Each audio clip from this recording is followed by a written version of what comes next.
Olá, sejam bem-vindos ao painel. Welcome to the panel at the Brazil stand from the initiative of the Confederation of Agriculture and Livestock in Brazil, bringing the topic the environmental and productive regularization in Brazil, the first step towards ensuring food security. I'd like to thank my panel colleagues. I'm Nelson Ananias Filho, Coordinator of Sustainability at CNA.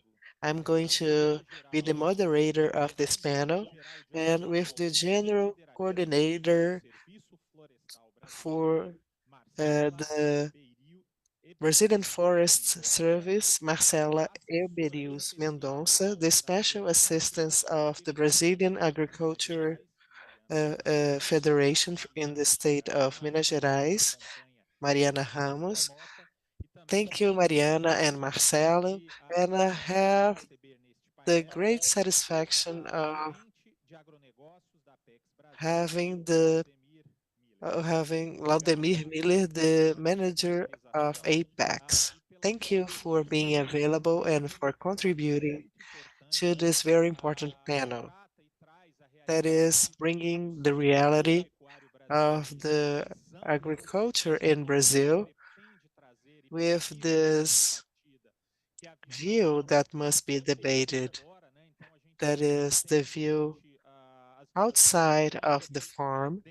During this discussion within the Brazil Pavilion and all the pavilions, we've been discussing programs, policies, actions that are very important for achieving food security and also food regulation, but we must bring a different outlook from someone who is inside the farm, who is dedicated to achieve their goals, fulfilling the sustainable and productive goals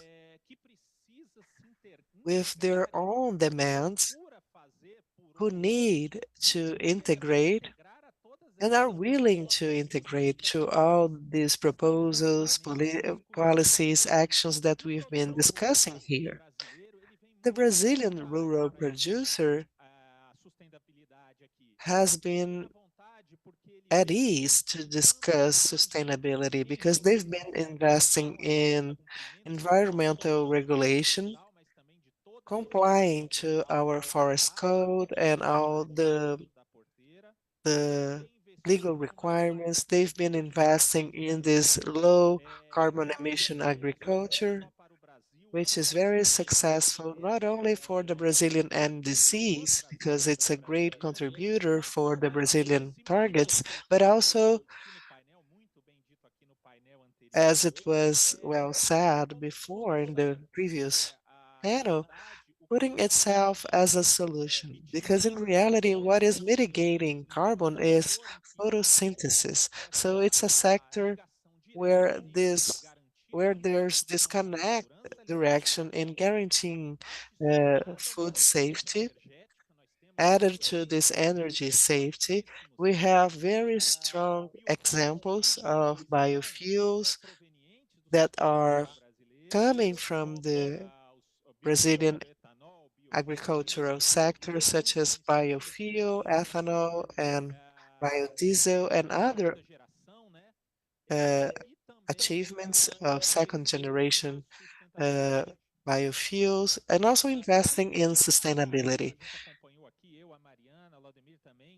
Mariana, Laudemir, and I, we can contribute at the end. We could contribute to the last panel saying that the agriculture came as a solution, but only if we give the conditions for the agriculture to exercise this power, this potential, so that it can prove to be sustainable. So that we can prove that our agriculture is sustainable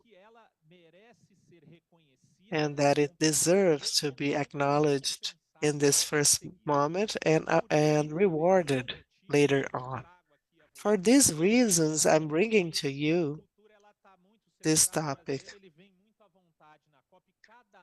And the agribusiness sector is at ease at COP to discuss solutions, mitigation, and mitigation was not enough. The sector showed that it's good in adaptation as well. And when it's not enough, since we are producing uh, in open air, we are also good in loss and damages. So we are bringing together the adaptation, mitigation, loss and damage with this other environmental pillar that are the co-benefits. Since the agriculture and the livestock are more efficient, they're promoting these benefits and also generating energy and food security. And this is very important because we must uh, promote this security and we must exercise this potential. And we are adding to the last panel. The Brazilian farmer has fulfilled the great challenge in Brazil when they were called to transform Brazil from an importing country to an exporting country in terms of food. So in 40 years, we were very effective in producing more. And then we started to be this country that is guaranteeing food safety according to FAO. We were summoned to produce better. Producing more was not enough. We had to produce better. We had to verticalize the production, and we were able to do so. Today, the agribusiness in Brazil is being called to produce more, better, and now with sustainability. And we are meeting all the challenges. The last panel was excellent. I congratulate them concerning the investments that we had to produce more, better, and now in a sustainable way. On the other hand, it's a productive sector that has invested in conservation. I won't repeat myself, but it's worthwhile mentioning because we're not speaking only to Brazilians, we are talking to the world. We have 66% of our native vegetation preserved the way it was. We found it when Brazil was discovered, and 33% of the Brazilian territory is conserved within the private property.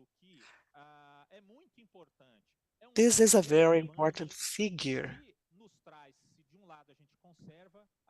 On the one hand, we are conserving, and the other hand, we are also producing 33% of the Brazilian land, the Amazon, the Atlantic forest, the Brazilian savanna.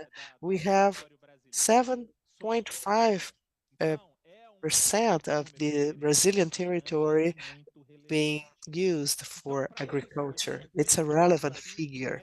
And that's why we are bringing this synergy to this panel. We are producing better and conserving, but producing better and conserving is not enough because agriculture is full of challenges. It's never enough. We must prove that we are better. And that brings the responsibility of proving that we are doing whatever we do, conserving whatever we conserve within our limits, within our fences the greatest biodiversity in the planet. And that's very important to us because complying to the forest code is very important for greenhouse gases emissions, for the biodiversity, and also to achieve what we promised to achieve within the NDC. With this wonderful uh, stock takes, so that we can comply other countries' NDCs. If they want to invest in Brazil to maintain their own NDCs, they can look for the Brazilian agriculture because we are here to work in positive solutions. For us to talk about the scenario, we need environmental regulation. We must offer this regulation not only because it's the obligation of the Brazilian producer, but also it's an active potential in this Brazilian agricultural sector. Since we're talking to the world, we have important data on the Brazilian agriculture. So I'm going to ask you to show the slide with the Brazilian data on our agribusiness and what we want to show, where we want to be with this regulation. So the idea is to have not only this environmental regulation, we must add that to the production. This regulation must be naturally bringing this benefit so that we can maintain this tripod of sustainability while we are ESG. And how do we reach this point? If we focus only on the environmental regulation, we are not able to maintain the fulfillment of legislations, such as the Forest Code. Because if we don't put those people complying to the regulation, they are either abandon the land or they are going to advance in protected land. Us from the agricultural sector, we are totally against the illegal acts, the illegal actions, but we understand how that happened and how these illicit activities happen so that we can recognize what are the rights of those who occupied those protected lands. So the idea is to look for partnerships so that we can work with the environmental regulation guaranteeing the food safety, not only exporting food. Food security is guaranteeing that the population are remaining in their lands so that they can plant and also sell the supply. We to guarantee the food security in the world, we must guarantee the local development, investing in agriculture and other actions. So the Brazilian agribusiness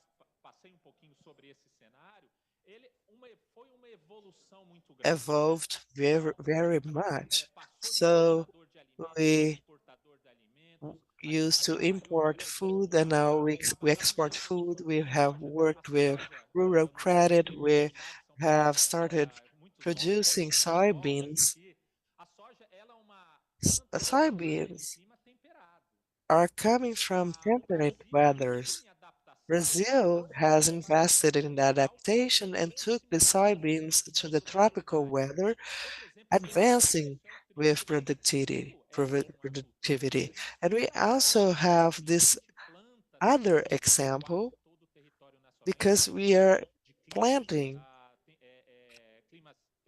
also wheat in tropical climates with a lot of efficiency. So we had this green revolution. We invested in technology. Our development is based in technology. We developed technologies and actions for all the biomes. We developed this Brazilian savanna that had infertile soils, and they've become this great Brazilian barn.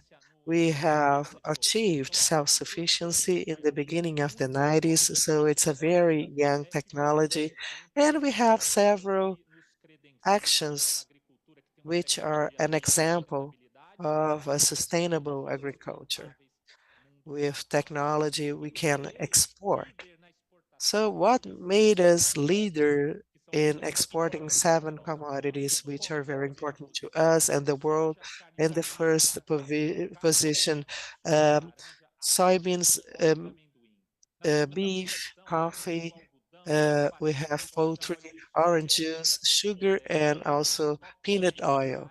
In the second position, corn, cotton, uh, and flour and soy oil, and 7.5% of the Brazilian territory, everything that's it's in this slide. And we can do more. If FAO says that we are going to have 9 billion, even more than that, 9 billion people in the world in 2015, 50, Brazil has the main potential in guaranteeing this food security. We have the greatest potential in productive land and also the greatest potential in water available. Brazil is using less than 1% of its uh, water resources, less of 1% of these water resources used in the productive sector. So we have a great potential on soil and water. The world is going to tell us what is the demand. We can't live facing hunger because it leads to war. History shows that a great deal of wars that happened in the world were due to fertile soil and food. So we have this potential. Should we use that? Not necessarily, but we could use that in the most rational way, with the pressure of conserving, with the pressure of producing. So what's the balance in this scale? Is it the farmer who is going to tell us? Not.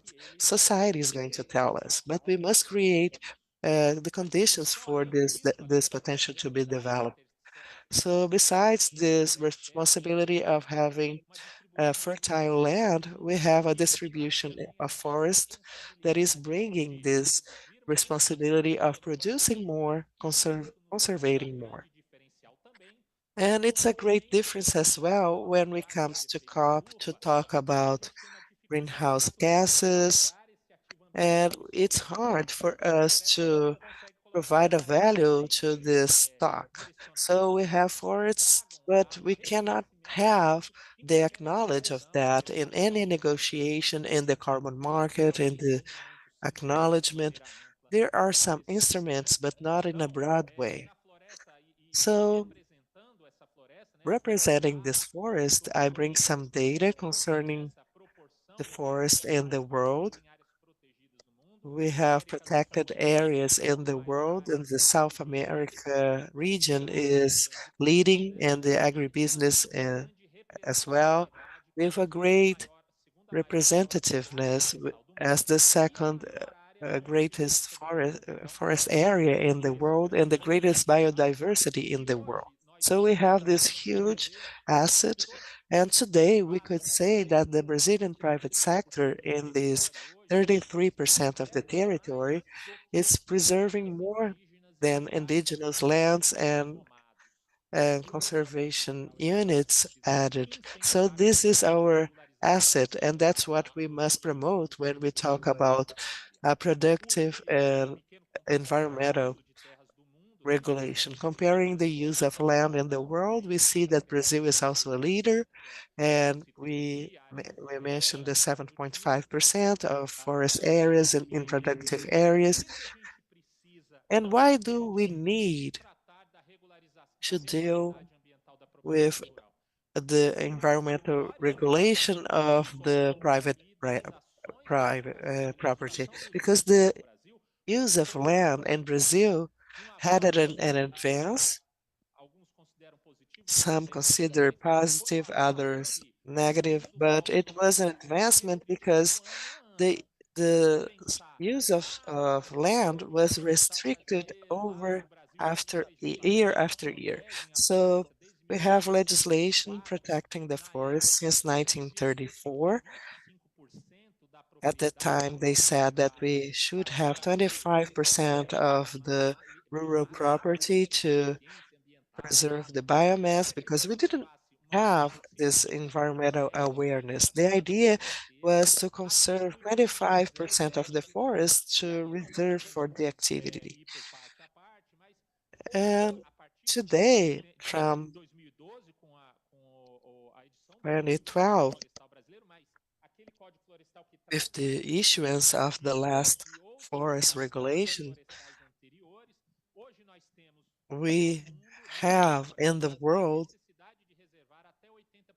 and in Brazil this need of preserving 80% of the rural property. So from 25% of forest areas in this country that was coming towards its hinterlands, and from 1989 we demand this legal reserve of up to 80% of the rural area. So we advanced, and that demands this environmental regulation now. So within the forest code, what do we need to regulate in the face of these restrictions within the rural property? We must recover this legal reserve, an area of the property that must be conserved for the forest management and the extractivist use of what exists, and the permanent preservation areas in by the rivers or at the top of the mountains that or others that were there when the legislation came. That's why we need this environmental regulation. So we must implement this regulation in the context of the forest code, and that brings many challenges.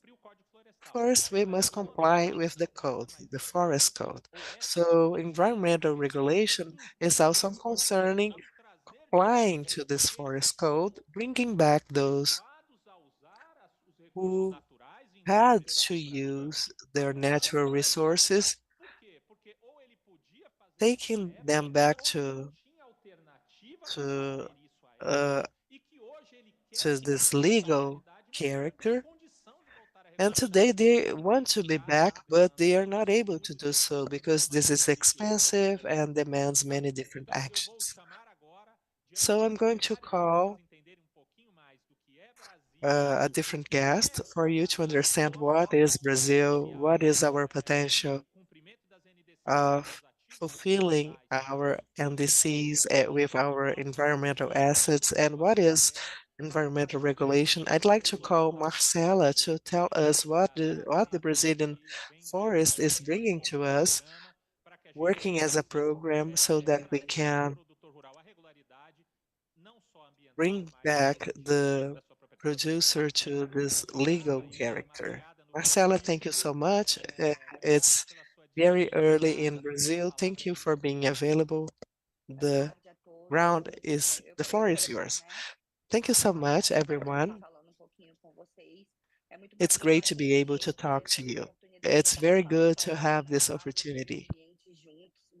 And the environmental field and the agribusiness field together, showing that we must work together. So it's a great honor to participate with you. Should I share my slides, or you are going to show it? Show it. Please ask me and I'm going to show it.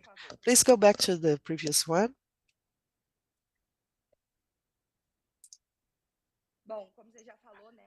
As you've said before, we have some areas that are necessary to be preserved. And in the context of environmental regulation, we have some steps that the producers must comply with to have their land regulated. So we have this register in this rural register registry. So this is mandatory. All the rural assets must register, and we are going to have this next step that is analyzing this register by the responsible bodies. So we have different bodies in different states which are responsible for this analysis. In case there's this need, the environmental body is going to notify this landowner to correct some issues. Sometimes it's only a matter of a document or a mistake in the register, and they are able to adjust and everything is okay. And after that, after this analysis, we have a diagnosis of the asset, so to speak. So you're going to identify the use of land and the assets in the property, and also the what should be regulated, the liabilities. So it's an opportunity for the rural owner to get legal according to the code that brought many uh, advancements for the rural owners, because we know the amount of small farmers that are making the difference in the country, and the Forest Service is also developing several tools to help in land regulation. So today we have different tools. I'd like to share with you the new website. Let me see if I'm able to show it to you.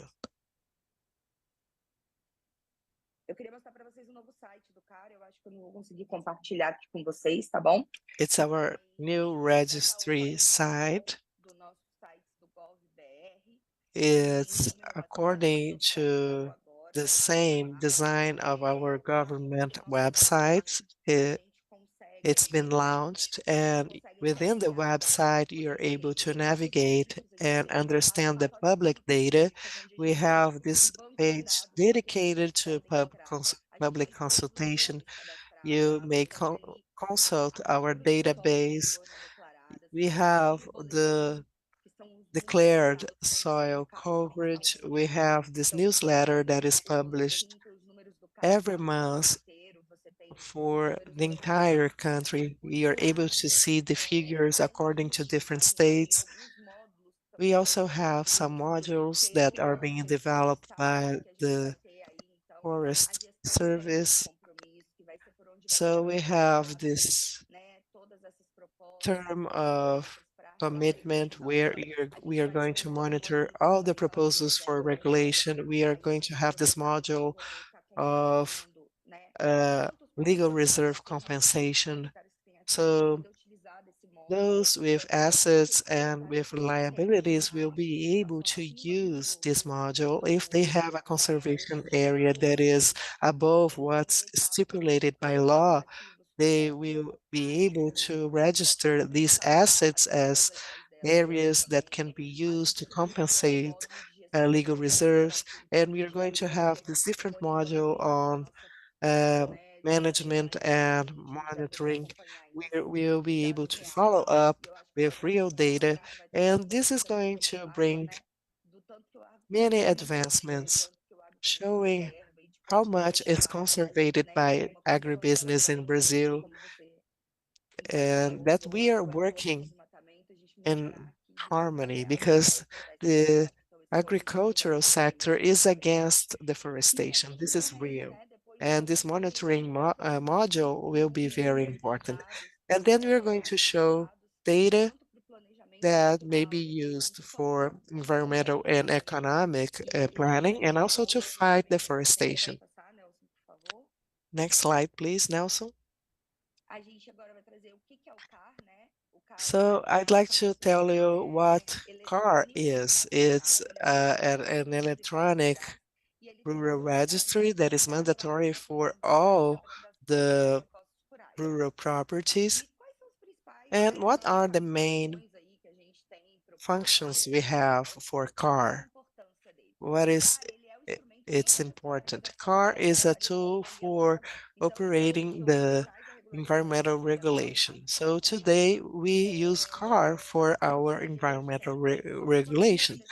So we have this monitoring module that is being developed that is going to bring this part of effectively monitoring the regularization. We are able to follow up the initiatives of reforestation and asset liabilities. We are able to enhance in a positive way the agenda of payment for environmental services. We will be able to show this potential of being maintained, um, providing more value to the standing forest. We have data to provide for planning, maximizing our productions and the maintenance of our native vegetation. We will have the monitoring and control made by this tool, promoting productive change. This is a very important issue. This is a world market, and the international parties are asking for us this regulation. So having this regularized asset, you have a world of possibilities of improving in this productive chain with their products. We have new markets, and this is very important for the producer to be legal. A topic that's been uh, discussed in the world is this transparency and this control. So we have open data, we have all the information to be looked up, bringing transparency to this process. The forest code was regulated through some decrees concerning environmental regulation. And one of the decrees is 7,830 from 2012, bringing this concept of environmental regulation. So, our implemented and developed activities at the rural property that are aiming to cater to what's said in the environmental legislation. And so to maintain and recover the permanent preservation areas and legal reserve of restricted use, and also the compensation of the legal reserve when it's the case. Next slide. These are the figures from CAR. This newsletter is published monthly and they can be accessed on our website www.car.br. So we are able to issue the figures every month, and you will be able to see the challenge we have. We have over 7 million registers, and we have more than 2 million hectares, and 291,000 have been analyzed. And we also analyze indigenous lands and the areas under embargo. So we have more than 20,000 hectares with their environmental regulation concluded. So we have a lot to show, showing that this land is now legal in a transparent way, showing that we conserve the environment. And this is reflected in our Brazilian land organization. So the use of soil in Brazil has 30% being used for agricultural issues. 66% are protected land. So we see the size of the land that we still preserve, and we must show that to the world. And 3.5% of our territory is occupied by cities, infrastructure, and others. And what are the main benefits for regulating the environmental uh, sector? We have benefits to the environment. We are going to recover fragile areas. We are going to bring ecosystemic systems back. We are going to have many benefits for the farmers. We are going to have new markets open for them.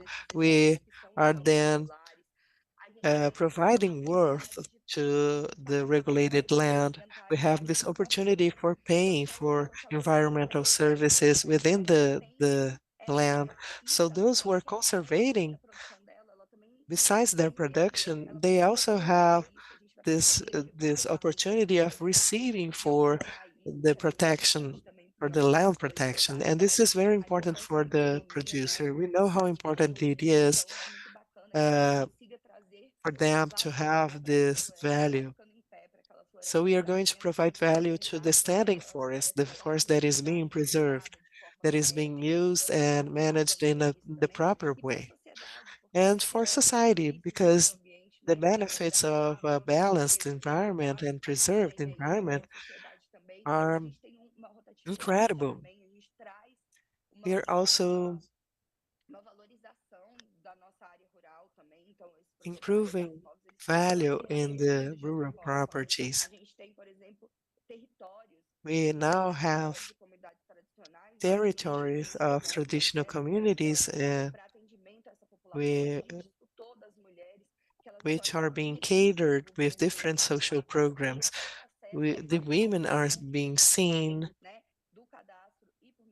they are able to get social benefits through this registry. So there's a great social impact in the lives of the farmers and rural property owners.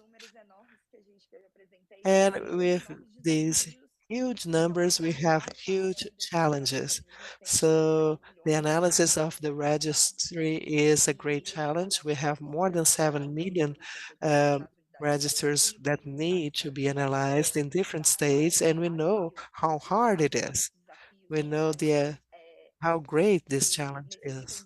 These are analyses that demand people with technical abilities. We have the this awareness that must be raised with the producers. We have the new CNA initiatives, and they're helping our farmers, raising their awareness, explaining to them how important it is to have an environmental protection with this production that is integrated with the environment. So we have more than 7,000 uh, properties, and we have some with more than 7 owners. So it's a huge audience to be educated in order to improve their productivity, their economic uh, value, the use of land, and the financial resources. We know how expensive it is to recover the environment. Some studies show that it's from 15 to 20,000 reais to regulate a single hectare. So it's very expensive. They are going to need support and subsidies. We have environmental models for preservation. We have Embrapa presenting new techniques, new studies. So society must gain this knowledge and use it.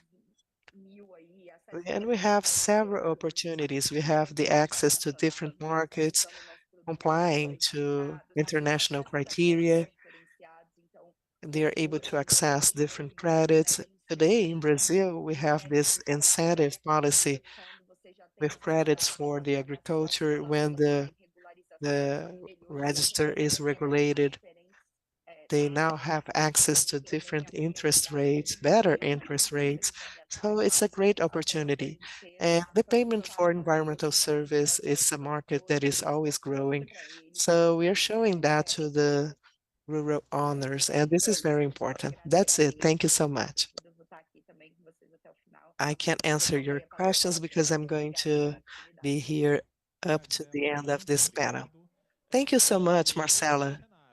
And this is the scenario. The productive sector has adhered to the forest code, but CNA and the rural producer, they asked that for that. They must get legal. They must enter this registry. Only adhering to the registry was not enough. We must adhere and show and prove that we are complying to the forest code. And CNA and the agricultural sector have invested in this regulation. Since the beginning of the forest code, we understood that simply saying if there's a liability or not, if they're legal or not, is not enough. They are not able to self-regulate if they have a liability. We must work with different alternatives. And for that, CNA has created and is offering to the small and big Brazilian producers, family farmers, and so on.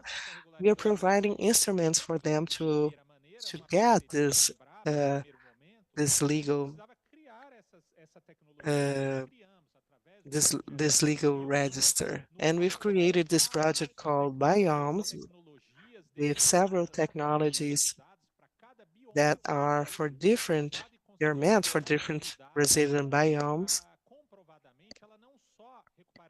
And it's not only recovering environmental liabilities, but it's also bringing income to the rural producers. So any rural producers who wants to be legal, they can enter this platform with Embrapa, and they may look for the best technology to apply in their needs to recover their environmental liabilities associated with production. Is not recovering for recovering, but recovering to provide alternatives so that we can have this long preservation and deforestation won't happen again.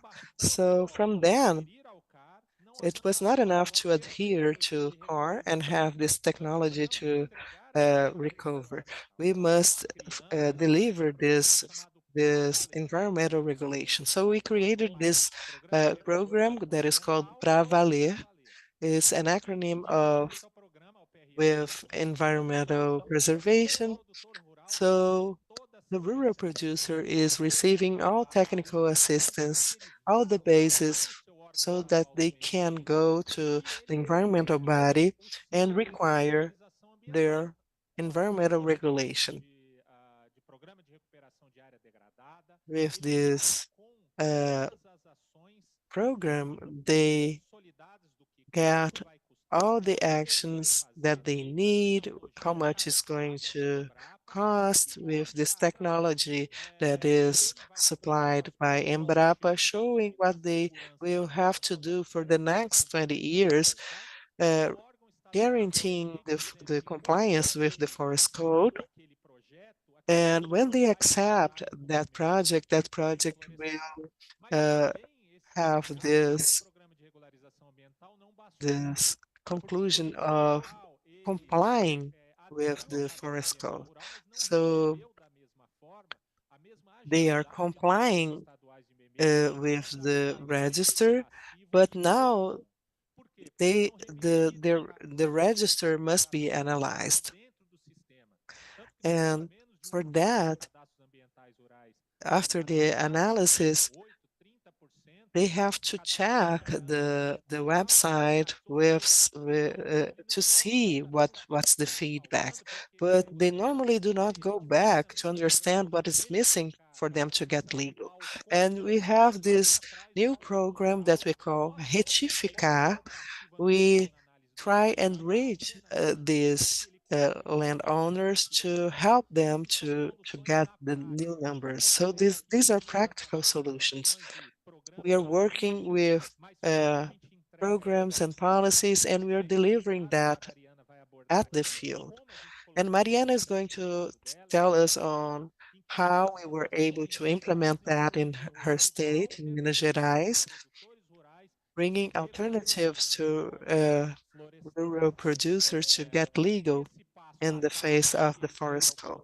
This step by step that is delivered to the rural producer is helping the landowner at any point to, if they have not adhered to the car, we are able to help them. If they have to be analyzed, we ask the body to prioritize their analysis and we rectify with them. We're helping them. We go to the field, we go to the municipalities, to the agricultural fairs, and we're able to help them. And after it's ratified, we have this program with this best technology possible to correct all the issues. And from then, we are able to deliver the project when it's ready, and we are able to monitor what they did. So we are delivering a producer who is legal and ready to receive this environmental quota and adhere to the carbon market and being compensated for their environmental services because they're now legal. So Pra Valer is a program where all the actors are involved. We have the environmental bodies, the Public Prosecution Office, Embrapa, the environmental agency, everyone working together for that to work. We are streamlining the process because it's now straightforward. We are seeking alternatives to solve the bottlenecks regionally, and we are bringing technological solutions that are fundamented by Embrapa and their research studies. As how did we implement that on field? This is not only a proposal, it's being done. So I invite Mariana to tell us how this is happening in the state of Minas Gerais. Thank you for this opportunity. I'm now able to tell you about this state with a lot of production, preserving the environment. The rural producers uh, have been working hard to become legal. So I'm going to tell you how this is happening inside the properties. First point, we believe in the forest code. The rural producers believe in the forest code. Our forest code is one of the most robust legislations in terms of environment. We don't see countries preserving as much as Brazil.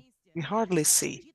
And for us to have this transparency, we believe in this rural registry, the CAR, and we must validate the information to have transparency, acknowledgement, and accessing the benefits brought by the policies. The carbon markets and the environmental assets will only have value if we have the basic being done, that is, complying to this legislation.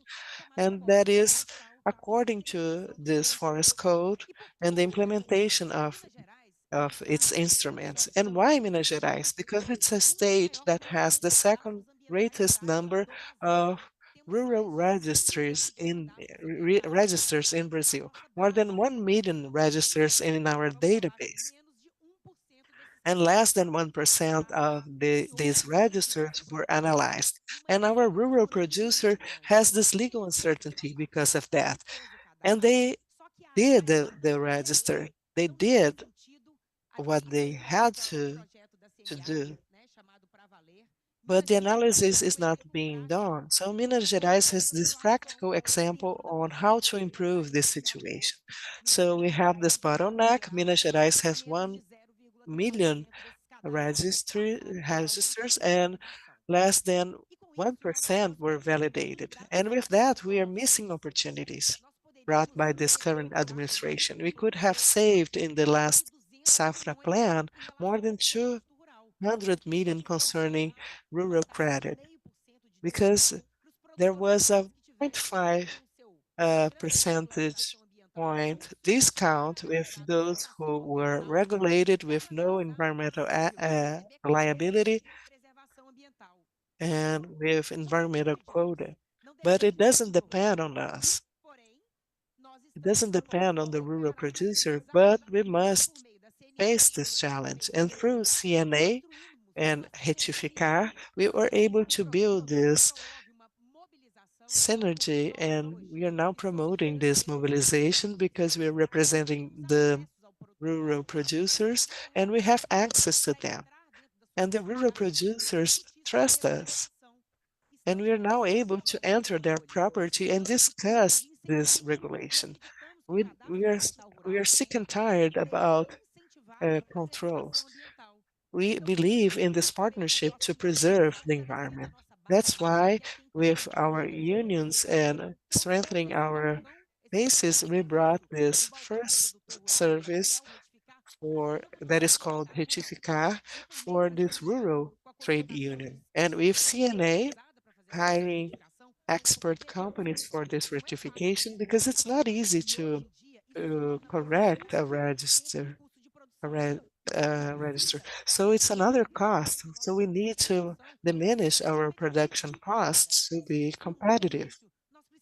So if it's a benefit, we need support. It shouldn't be considered another cost because we did our part. We were able to fill out the register. So as CNA and trade unions, we are offering this service to the rural producers, bringing this expert service to the trade union, calling the producers to the union so that we are able to provide transparency and fulfill this other step to prove once more that we, Brazilian producers, are the great guardians of the natural resources. And today, on December 10th, when we are working with food security and water, we must say that the greatest water producer is the rural producer. The water is within their properties. That's why Retificar and Pra Valer, these two programs, are bringing this productive issue within the property. And how do we do that? We chose this pilot area with a great expansion of grains. We are criticized for producing grains, but we must make clear that we had to transform the savanna into productive field. It's a biome that had no expectations, and now it's a great barn for the Brazilian agriculture. And we must do that at the same time as we conserve. And we chose this area as a pilot to show that we have great environmental assets being preserved. So the landowners registered at CA, and we are going to help them in rectifying this registry. It's not easy because we face legal uncertainty, and we've been working with that. And we are always criticized concerning our legislation, and this is not coming from abroad. So, talking about that in this Brazil hub, we're talking to the world and to our peers that we need to be united within the sector and within the government. Because if we do not support the rural producers, who are great players, especially in the negotiations, how will the world see us as a potential provider of additionalities when we talk about climate safety? We must value our rural producer.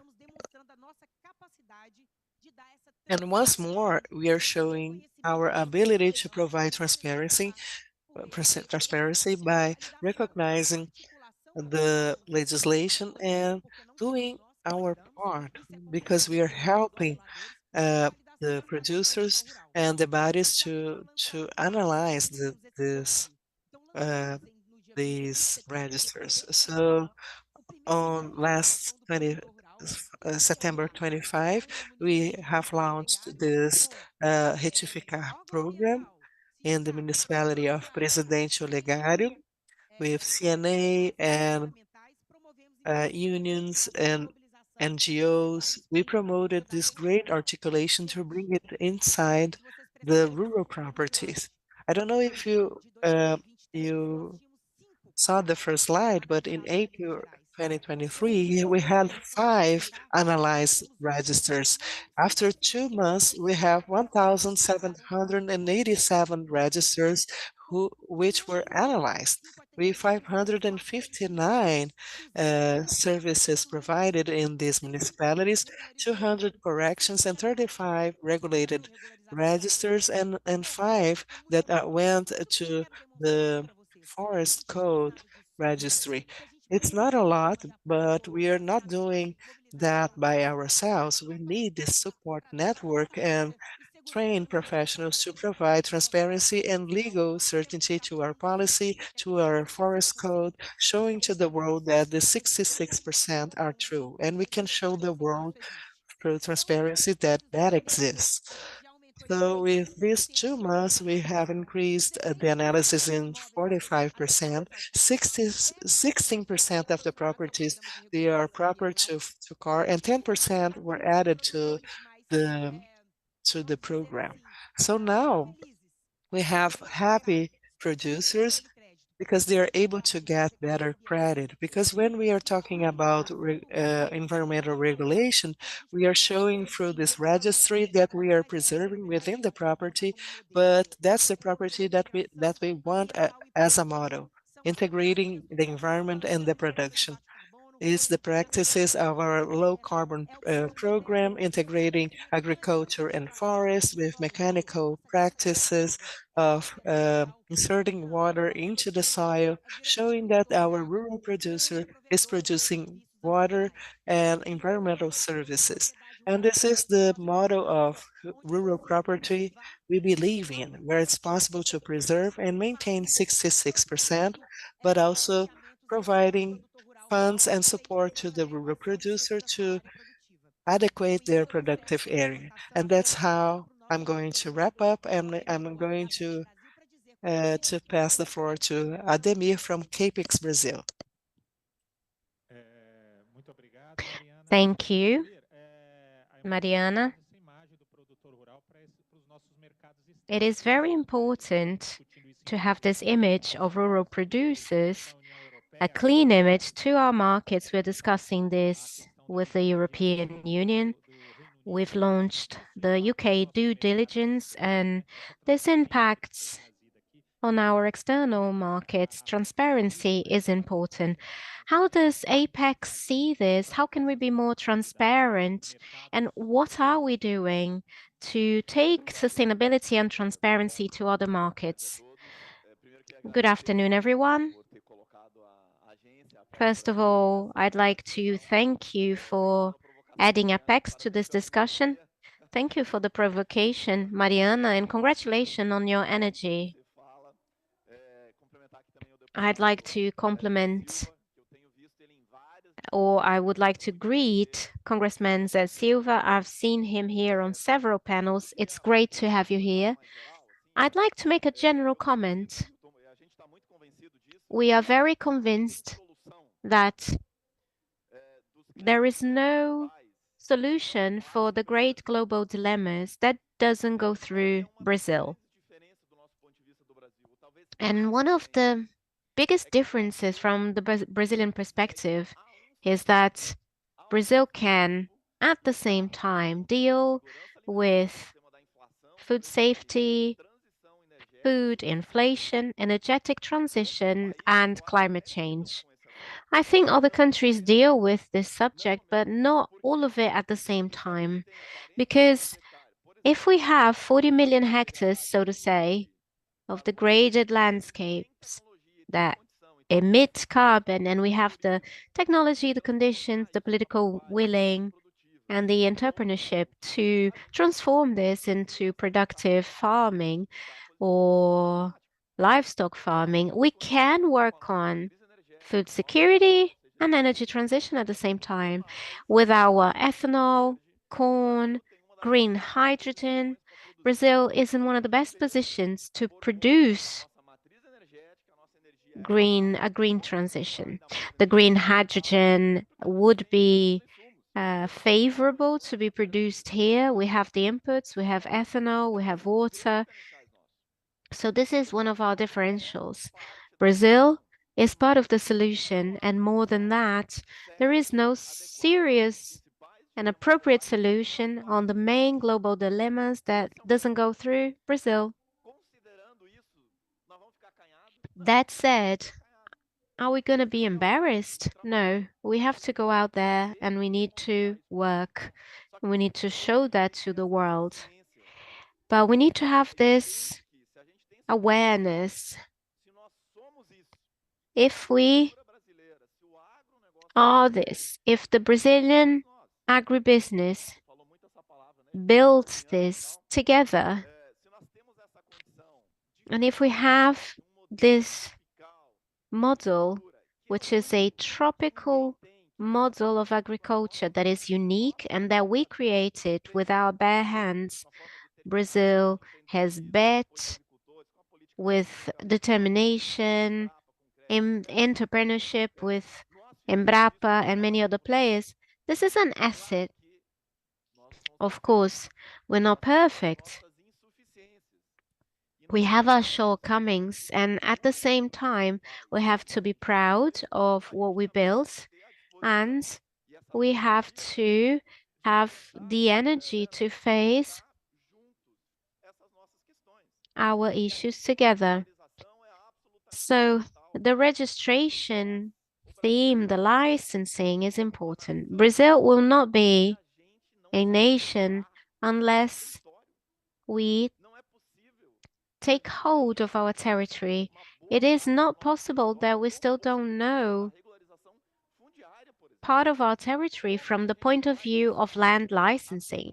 How are we going to assign responsibility to those who illegally cut trees if we don't know who owns the land? Land management is an absolutely crucial theme as much as land licensing. This is a nation agenda, a nationwide agenda that needs to be worked on. As much as the environmental licensing. So Mariana talked about this very well. We need to have pride for the advanced legislation that we have. We do have one of the most advanced legislations of the world from the environmental point of view. The private sector, the small producers, medium producers, large producers contribute to the world. Brazil is very generous because we contribute with food, with energy. We produce for at least 1 billion people. I'll give you an example.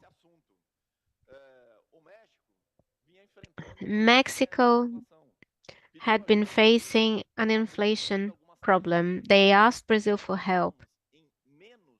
We, in less than a year, went from more than $60 to $70 million to $1 billion of exports of agribusiness to Mexico. It's close to Brazil. This is a huge potential in terms of energy. We contribute with the world with 66% of native vegetation. So Brazil is generous with the world. However, we cannot leave the gap of insufficient licensing because this harms the fight against illegality. We need to separate what's illegal from agribusiness. One thing is deforestation, the other is our legislation. These two things should be separated. And this also harms our publicizing. I've got this t-shirt that is the cotton sector advertising. We're going to be one of the main exporters of cotton soon, considering we were importers ages ago. The Brazilian cotton used to be worth 15% less than the American cotton just due to an image matter. If we start doing the traceability, if we provide certification, we are getting closer and closer in terms of pricing. Imagine 15% less in the whole cotton chain just because of an image matter. And this happens to a great deal of the Brazilian agribusiness, not to mention the business environment.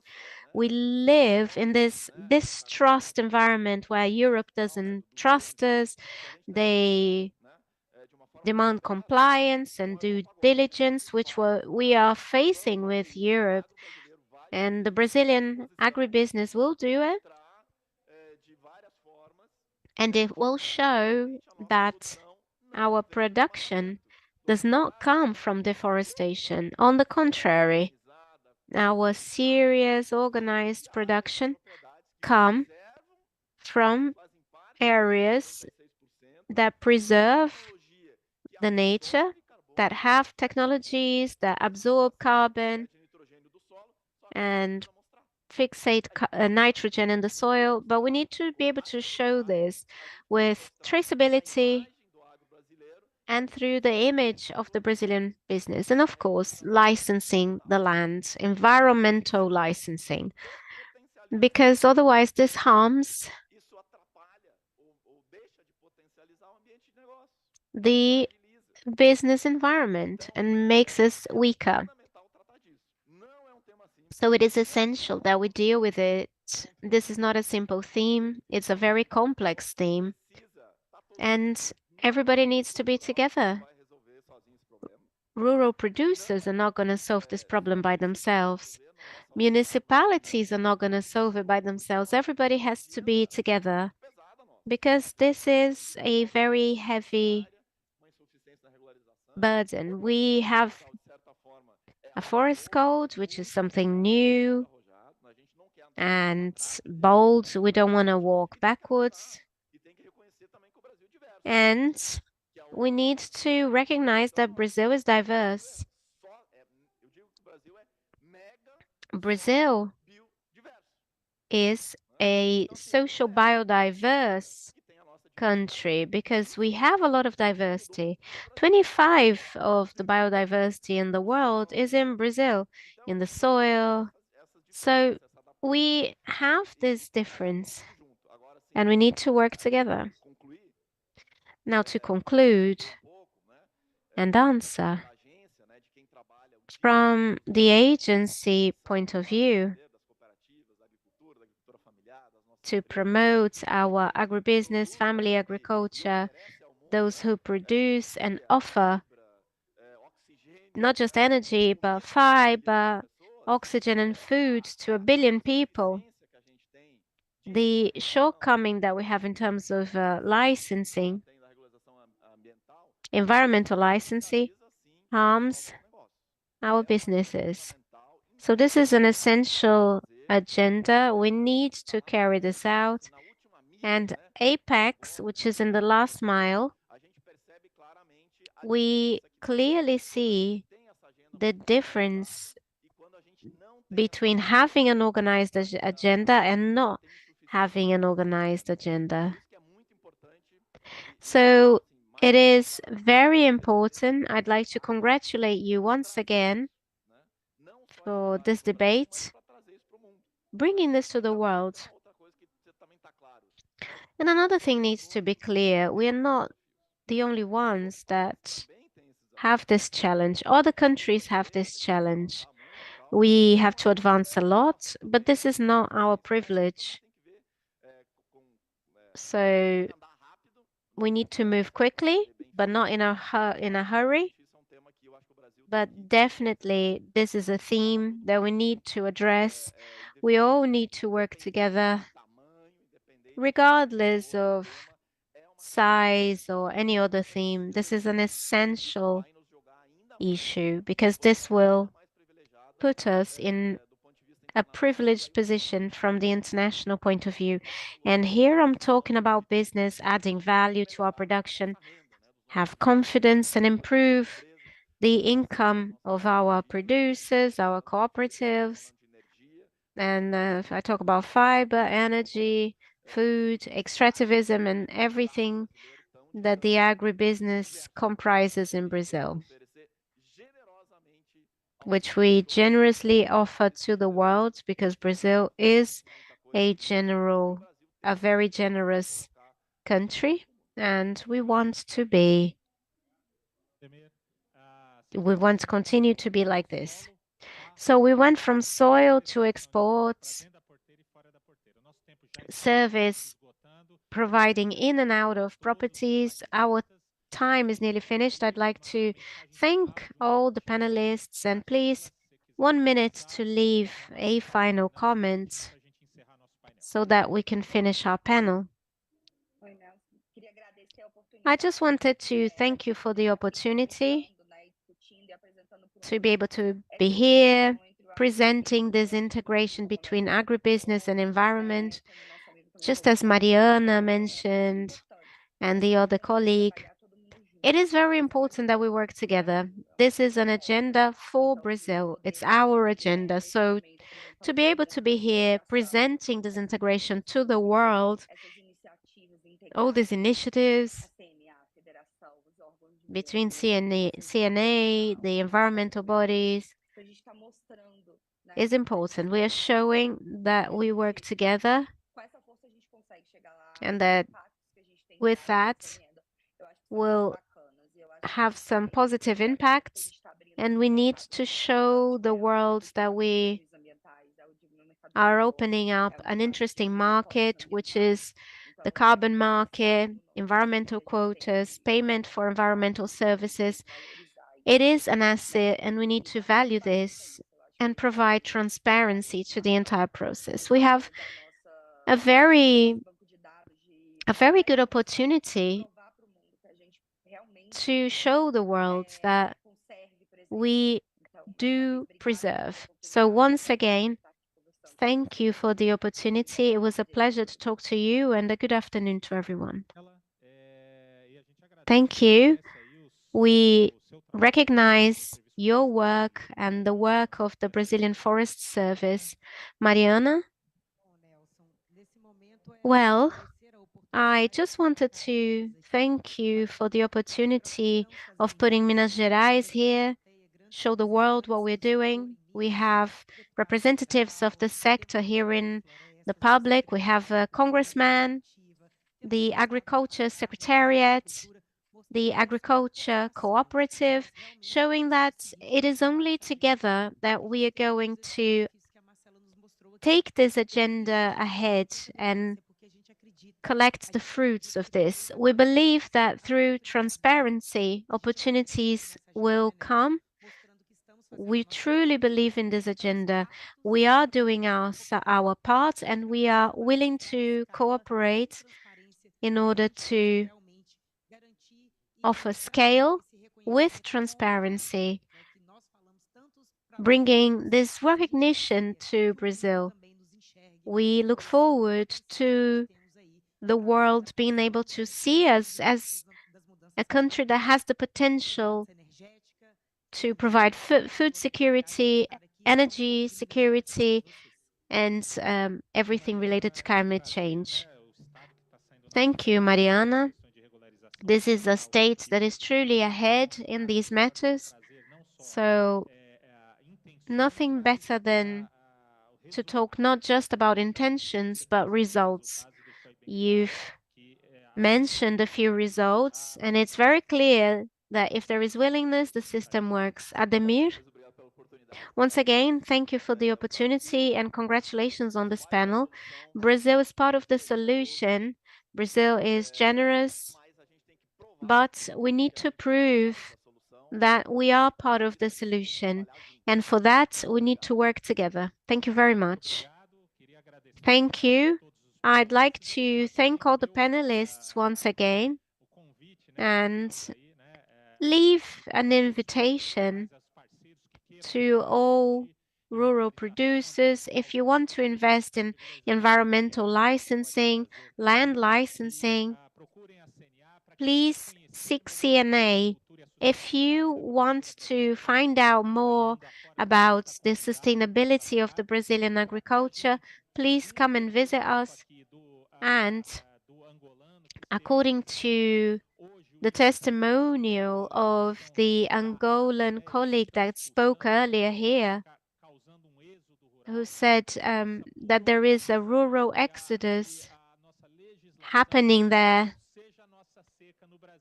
So I hope that it doesn't replicate itself in Brazil. I hope that we can provide environmental licenses to those Brazilians who are living and surviving in all four corners of the country. I hope that they don't have to leave their lands because they are not able to license their lands despite the environmental capital and natural asset that they have to produce with sustainability whilst guaranteeing a potential for sustainable development in Brazil. Thank you once again, and thank you to all those following us. Thank you.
Bom,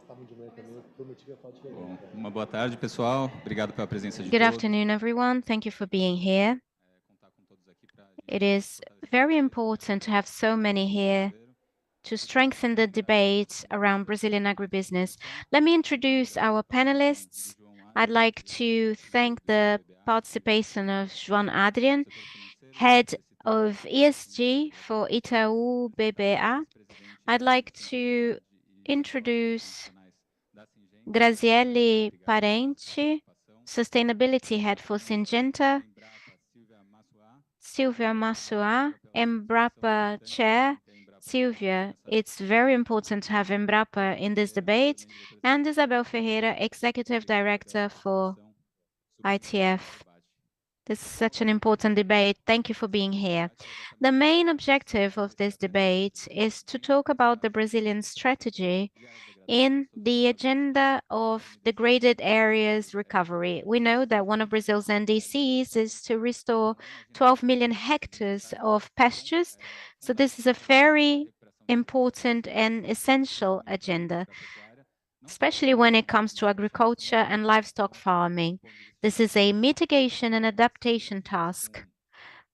We were talking to Marcelo Moranis at Embrapa, and Brazil has a very important agenda, but we need to have in mind that the future NDCs are around an adaptation agenda.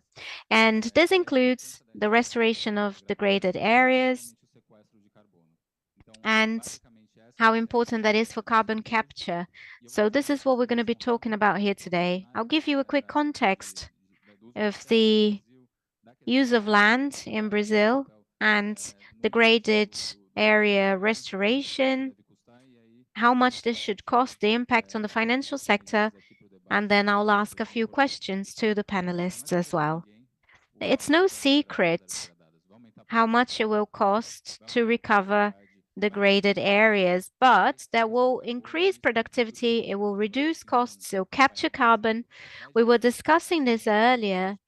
This will generate carbon credits, so there are a lot of positive impacts, and this should be well founded. We have 160 million hectares of pastures, and there are researches that show that a bit more than 80 million have some sort of degradation. So how are we going to address these 80 million pasture hectares to make this land productive again so that they are valued by producers and industry alike, so that we can foster sustainability in the country?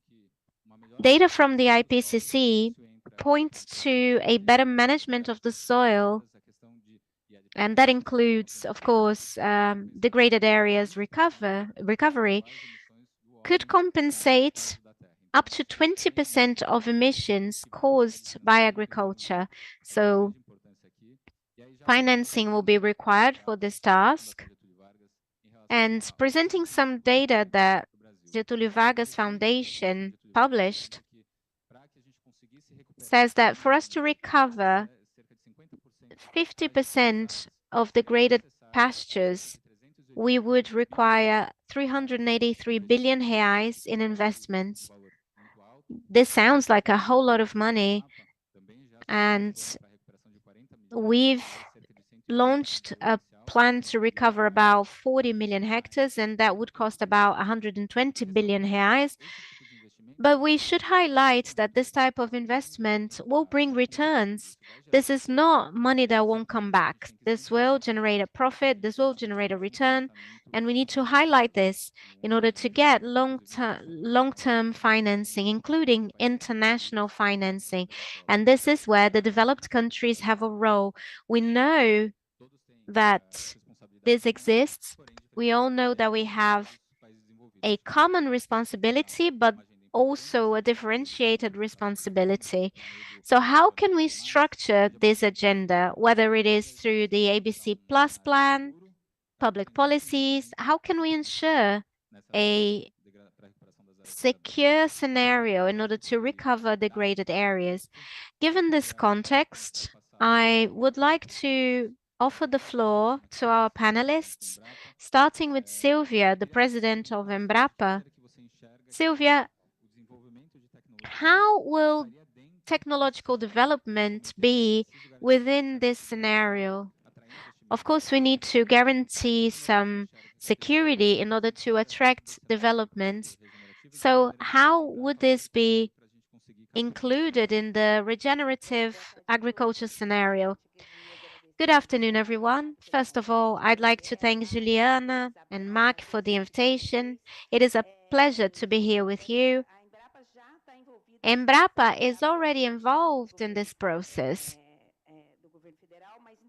It is a federal government project, but regardless of that, Embrapa has been working to recover degraded pastures. Our program includes technologies.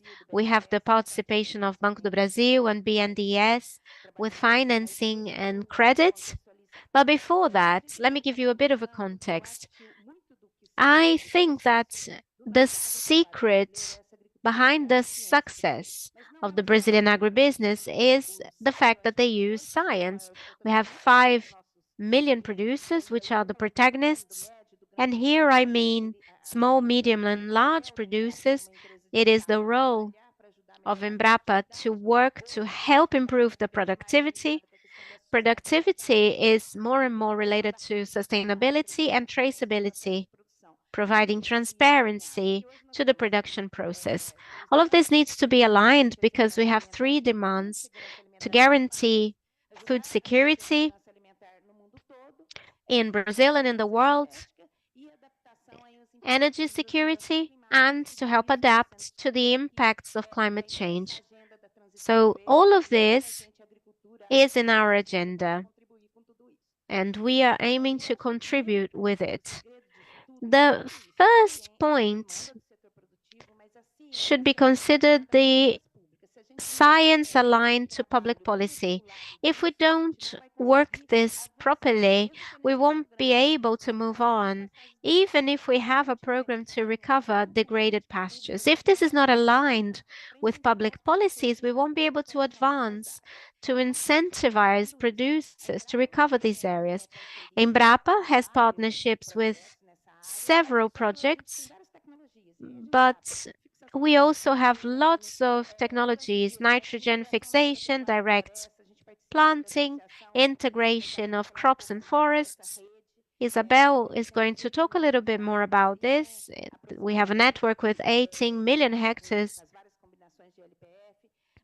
with areas that combine different modalities of LPF, but we realize we need to do some basic work with small and medium producers. They need to understand this. And in the case of the recovery of degraded pastures, we don't aim at reducing pastures. Embrapa's role was firstly to map. So out of these 40 million hectares, we carried out a mapping to understand how much degradation there was: severe, medium, low. And then based on this map, we have about 35 to 40 million hectares that could be used for agriculture. We're now mixing this data with climate risk areas. Some areas we are going to have badly managed pastures that will then become well-managed pastures. But in other areas, we're going to start planting rice, beans, fruits. So the mapping will give us a guideline. We're working with agroforest systems in the north, in Rondônia. So all of this is going to add value and contribute to the sector.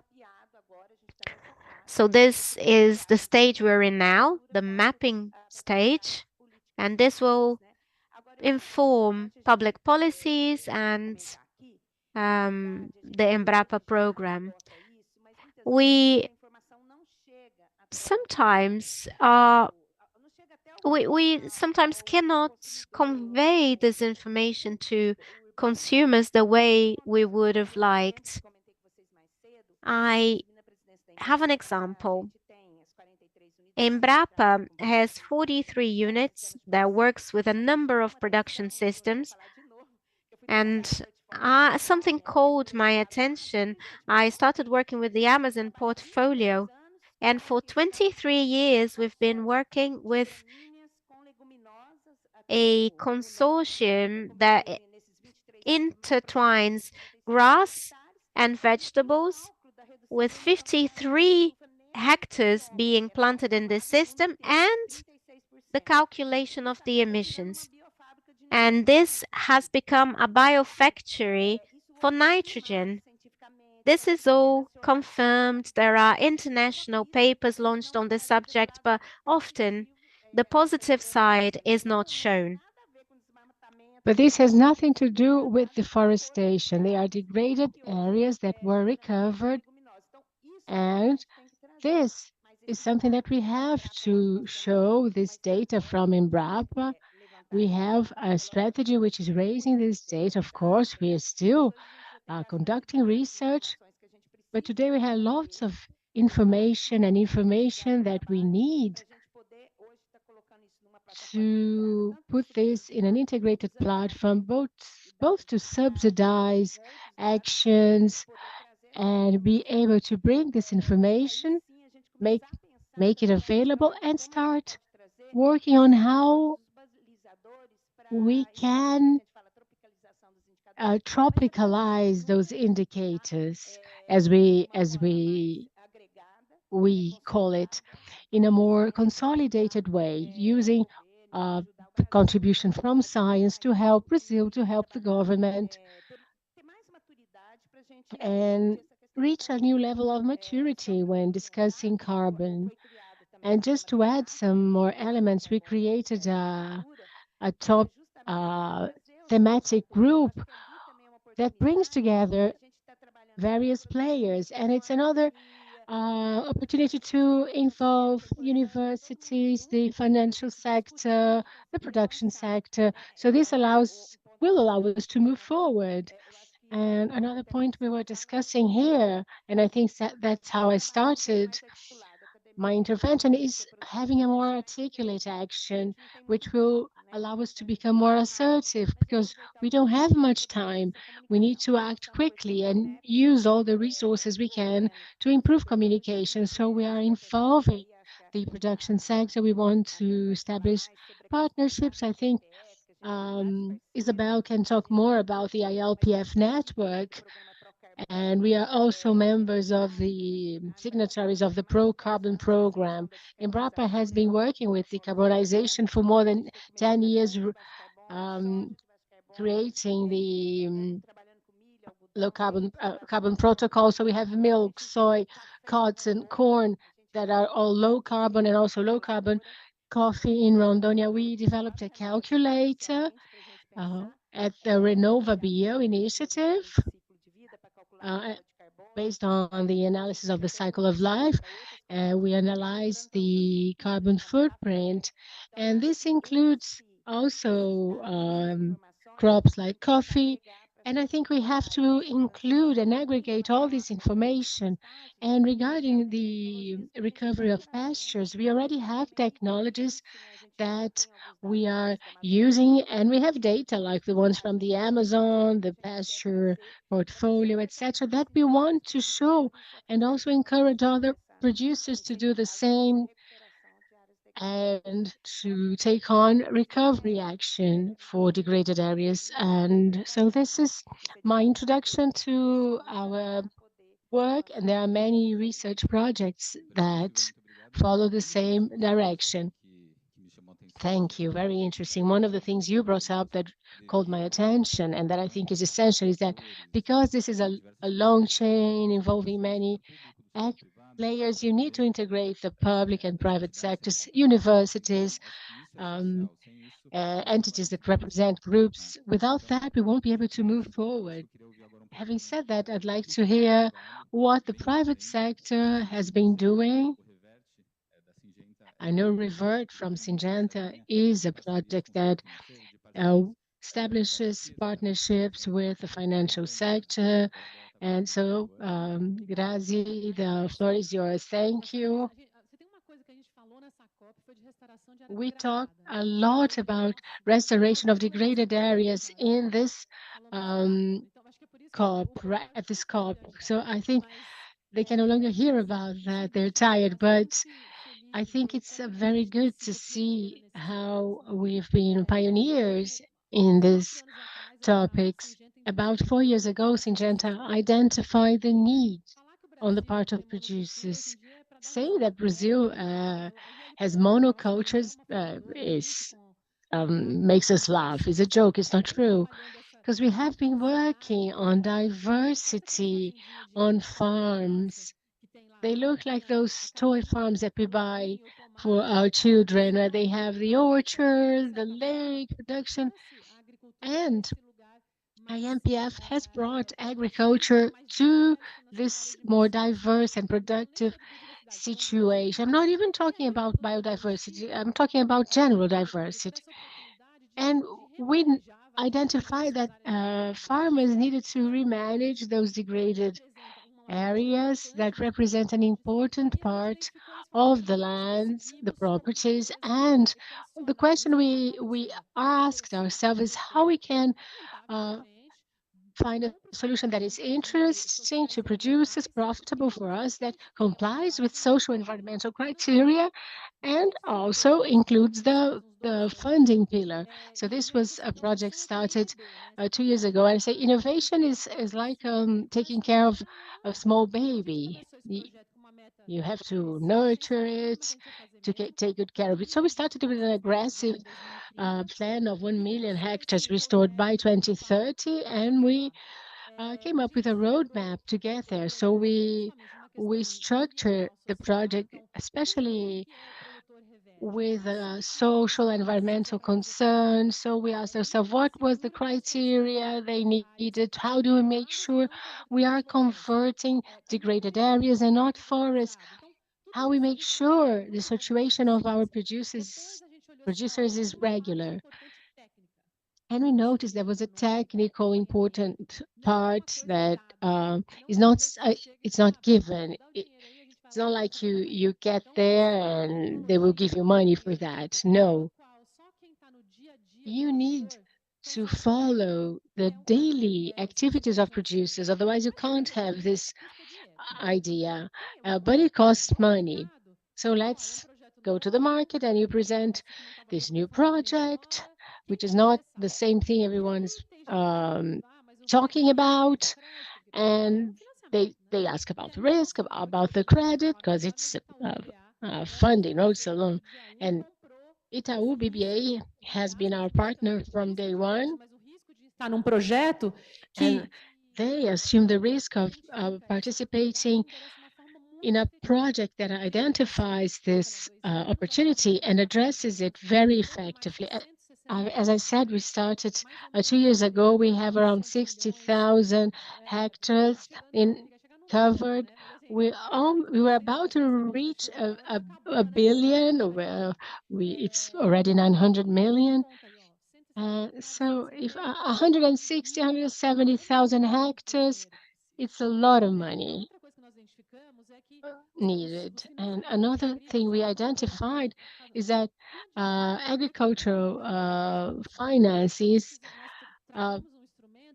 used to have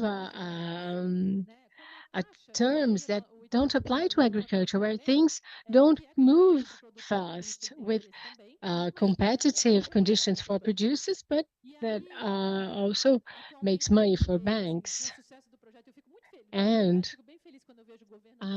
it's really a great satisfaction to see the government movement moving in that direction, because we won't be able to do that on our own. I won't find the money, but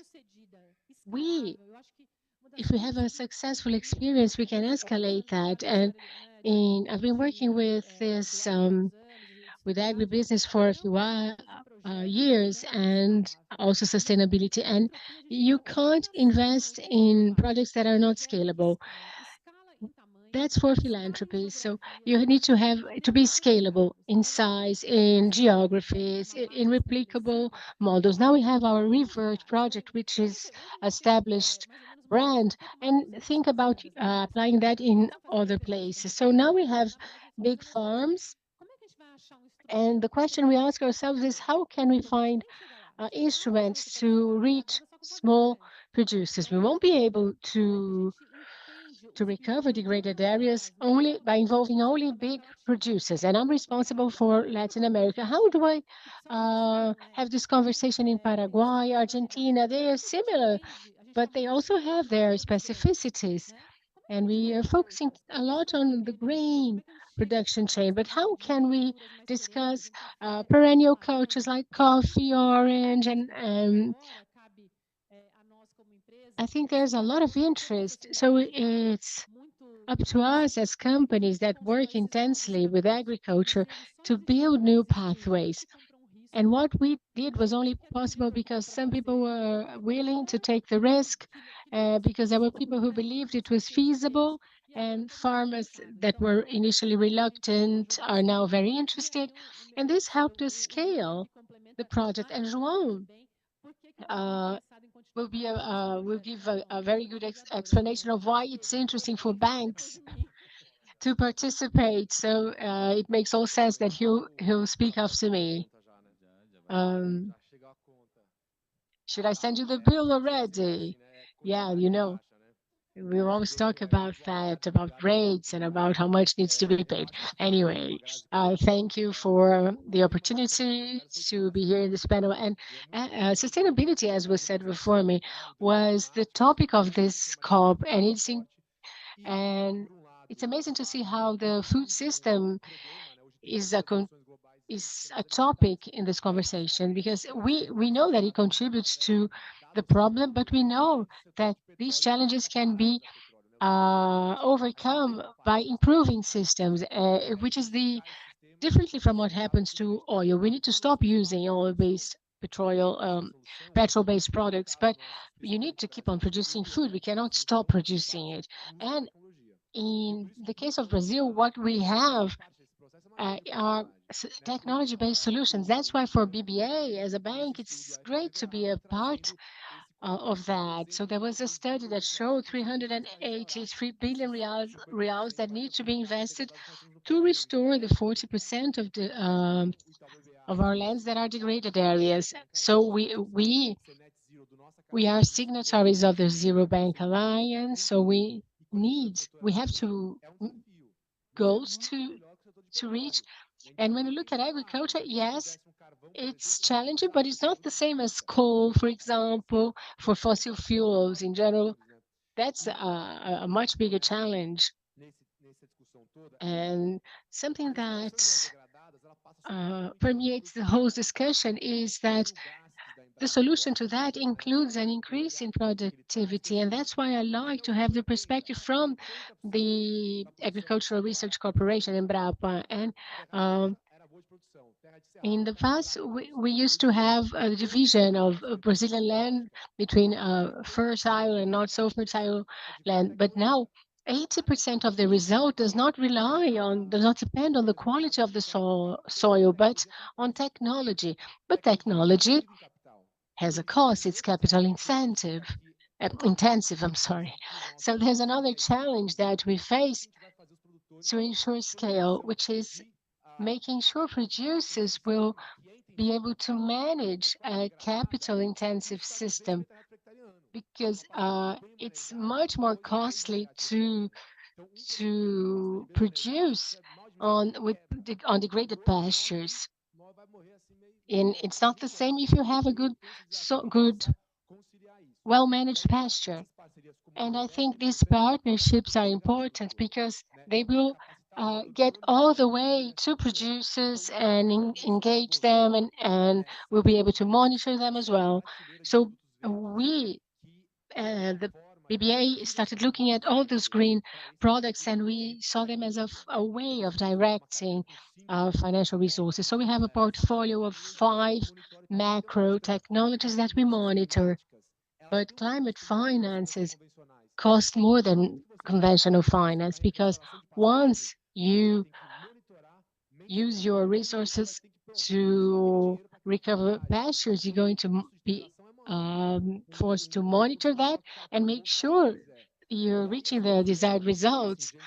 So partnerships with Syngenta are a key element in that, because it uh, makes it much likely that we will be paid, and we have 2-3 years of grace periods, which is something unheard of in the market. And I think we have to we are able to solve problems by establishing partnerships, and that's very important. And the blended finance discussion is very important that we see here at the COP, and that's exactly what we're doing here. And in closing, I would just like to say something about what Sylvia mentioned, which is the fact that we're making this huge effort, but we are not measuring that at the moment. So how much emissions are not happening? We don't know that, because our data does not include removal. We don't have removal data. So by not including removal, we run the risk of not being able to assess our food systems well. And there was this study by FGV where they had a comparison table of a livestock system of 1 animal per hectare, or 12 young animals, that result to fewer emissions. I'm sorry, higher emissions. But when you include removal, you see that the system with 1 animal per hectare is a bigger emitter, whereas the more intensive system removes CO2 from the atmosphere. So the intensive system is much better in terms of emissions. So we need to include emission data in order to choose the best system. So I think partnering with players like Syngenta are key to make sure green finance become more competitive than conventional finance. But for that, we'll be able to measure our activities so that we can really leverage the benefits of this process. I haven't talked about rates yet. It will depend on the characteristics of the partnership. Yeah, I think an important point that João raised is food systems, as well as sustainability in production by means of regenerative practices. We also need to talk about what are the benefits for food production in the world. Brazil has produced 2 to 2.4 billion tons of grains, and with a 14 million hectares plan that was just introduced, with 102 billion of investment, we would reach more than 600 million tons of grains. But FAO studies show that by 2050, Brazil needs to produce more than that. They need to increase and reach 900 million of tons of grain and grains. How can we meet this global demand? So I think this is one of the items that this panel is discussing, but we shouldn't be discussing only food systems, but other things that affect emissions as a whole. And finally, agriculture has a positive agenda by means of the LPF and carbon capture instruments, which allow us to remove 8 tons per hectare annually. When we think of direct planting, there are data that point to 0.5 to 1 ton per hectare annually. So how can we intensify this to ensure sustainable food systems, and also ensuring ensuring carbon capture? So I'd now like to give the floor to our fellow panelists, who's going to explain how we're going, Isabel, who's going to explain how we can articulate all the items necessary for that. Thank you. I'd like to thank you for the invitation. I'm really happy to be a part of this panel, and I have two partners here, Syngenta and Embrapa. And whenever we have this panel, we have to celebrate the fact that we have two women as leaders, and I see that there are more women participating in panels and in leading roles, and this is the case here. So I'm very happy, very comfortable to talk about the potentialities of our members, members of ILPF network, and we mentioned that food systems are at the center of this discussion, and for us, this is really important because energies also need to be at the center of these discussions, because sometimes we are blamed for using the land, but we are bringing innovation, and so we are focusing on the positive agenda, and they shouldn't blame us for what is responsibility of the energy system. And when we talk about recovery of degraded pastures, we are talking about carbon as well, but this needs to be measured, as João said. If we don't measure it from the beginning, we're going to miss the opportunity to generate carbon credits. And so I think there are many important questions here that involve that. And it's a great pleasure to introduce the ILPF network, which establishes partnerships.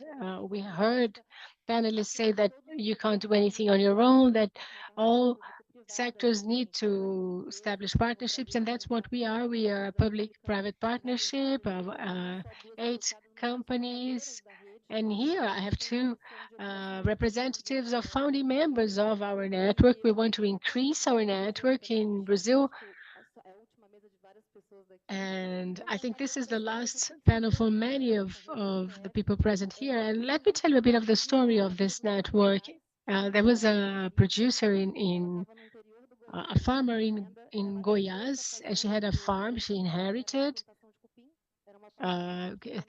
Everyone says that it was a termite plantation, and I remember that degraded land is a big emitters, and she was a dentist. So some people say it's because she didn't have an agribusiness background that things went well. And she said, I don't want to sell the farm. She called Embrapa, the research corporation. And so Syngenta and another company in 2006 started a project of recovery of degraded areas using the ILPF network. And this initiative really yielded good results. Between 2006 and 2020, she had an increase of 800% of animal productivity, rotativity, nitrogen fixation, increased organic matter. So in this case, it's a shame I haven't got a slide to show its results, but you see that this system is not only productive, but it also socially, environmentally interesting. And the target of our goal is to have 35 million hectares recovered by 2030. Of course, we cannot get there on our own. We count on actions not only within our network, but also Minerva com Renove, which is a program for reducing carbon emissions or to produce zero carbon meat. And we participate in many government programs. One of them is ABC Plus. So ILPF is one of the 8 technologies that are described in the ABC plan. And why use this technology? Because this is one of the, we talk a lot about regenerative agriculture. We talk about all these teams that are areas where you have the ILPF, which is integration between agriculture, livestock farming, and forest. So we have this effect where we preserve, and we don't have to expand our area of action. We can produce more within the same area. We also include in some agreements forests, so we include carbon and timber. And we also think about sustainability within the whole network. So we consider social realities. We have skilled staff. We don't have a huge turnover of workers, and we also have control increase in organic matter, fixation of nitrogen. And I think another important pillar, and I think João will agree with me, is the economic pillar. There is no solution that does not include an economic result, an economic return. We're not philanthropies, and we can't think as philanthropy. So we need to have economically feasible, viable solutions. So we diversify risks. We bring a second, a third crop. When we tell that in the US, they don't understand what we mean, but we have to have these three elements in mind. These are some of the points of ILPF. I'm sorry I had to tell you the story, but I had to describe how it works, and we have a model farm that shows the environmental and economic success of this initiative. Thank you, Isabel. I'll soon give the floor to João, because everyone is interested in the interest rate. But how can you quantify the investment needed to recover a degraded area?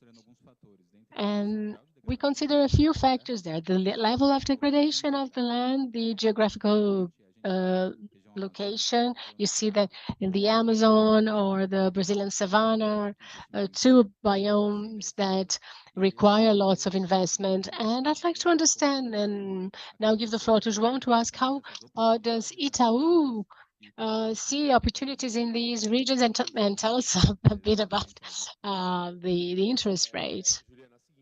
Well, Juliano, the challenge of pastures is very complex, because in agriculture, they developed a technological model that is standardized. It doesn't change much if you're growing soy or something else. I mean, it's like a recipe, but livestock farming is involves animals. It depends on the genetic characteristics, the specific breeds, and there's the pasture part. So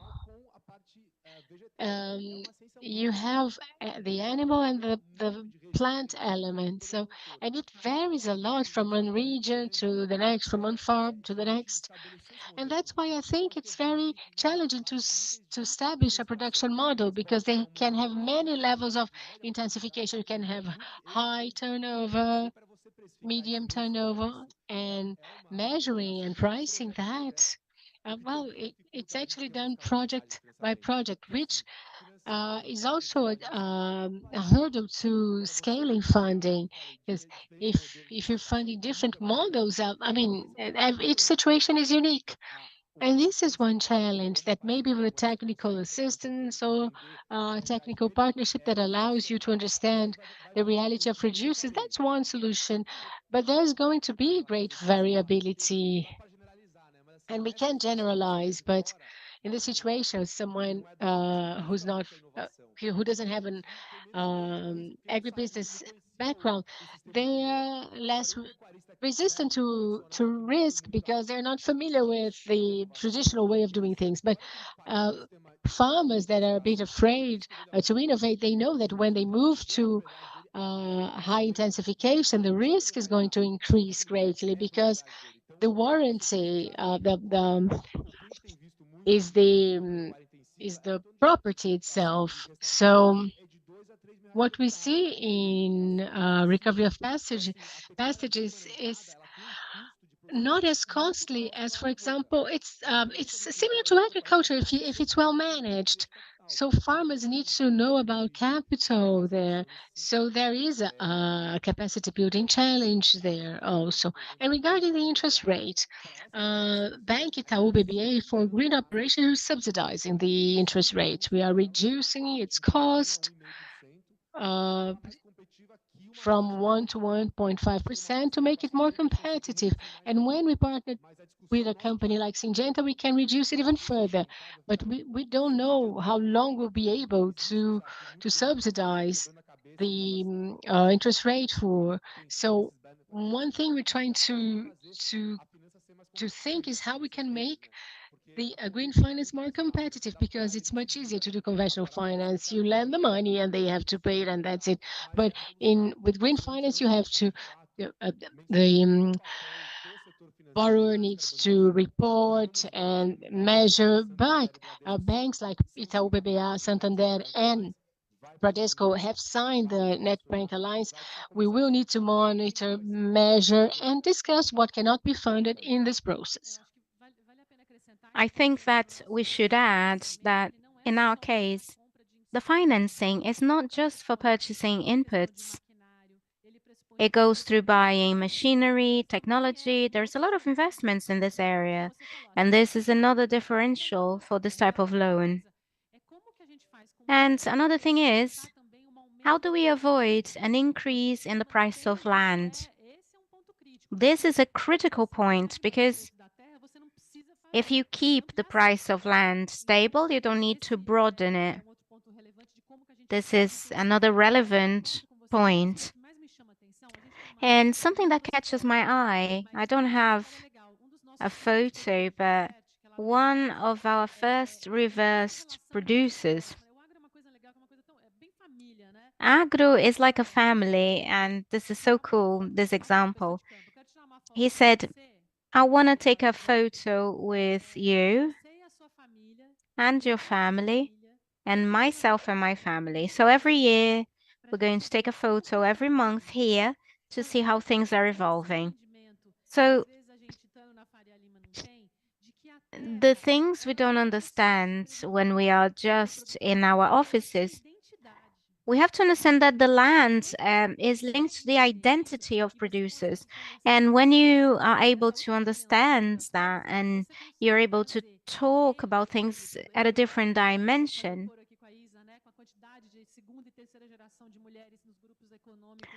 and you manage to have a dialogue with him or her, and we have more and more women working in the sector, that's amazing. So again, we are talking about risk management. ESG is risk management. They will only be able to offer a cheaper rate if the risks are mitigated. What sort of risks? Financial risks, economic risks, social risks. And with the technology, well, we monitor all the areas of our project weekly. Mas eu ia falar na hora que você falou, mas eu queria... I was going to make a provocation to Embrapa, including. I don't know if this will be done by the next COP, but by the next COP, we should be able to demonstrate as a country how much we remove in terms of emissions by doing what we do. Perhaps we could do a comparison with other countries or other sectors, because people should understand that food systems are not just a burden to the world. It doesn't cover everything we do. Once we are able to translate this with the correct narrative, saying that Brazilian agriculture removes billions of tons of carbon from the atmosphere, maybe the conversation will change. Can I respond to your provocation? This came to me when I accepted the position of president at Embrapa. Embrapa for 15 years has a portfolio on climate change that studies livestock farming, grain production. Lots of researches have been published nationally and internationally. So the first thing I did at Embrapa was to create a governance group. I worked with some specialists. When I started working with Embrapa and the Digital Future Department, we had a similar situation and we were mapping the country in terms of climate risk.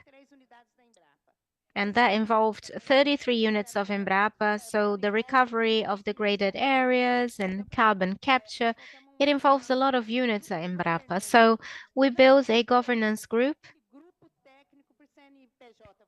a technical group. And today, it doesn't matter how many governments go past us, it has its own identity. So it doesn't necessarily receive pressure because they respond. They have enough data to respond, whether it is for the ministry or any other body. And the carbon is a similar issue. First, we need to understand that there are more than 200 researchers working with the carbon emissions issue, and this governance group will help me interact with the production sector, with the inventory and the Ministry of Science, Technology and Innovation, with the other agents, whether they are academia, Itaú, BBA, or any other partners involved. So we are working on this, and this group's there for a conversation and interface. This also gave rise to a theme chamber under the Ministry of Agriculture, and we can involve then the public and private sectors in this issue. We are also studying the potential to recover degraded areas and increase production or productivity. There is an increase of 35%, and we know we can rely on that. So these data need to be shown to incentivize people, bringing all of this to the agenda of a green economy, sustainability, will be recovering areas, will be improving sustainability, environmental indexes, economical indexes. So we are carrying out these studies.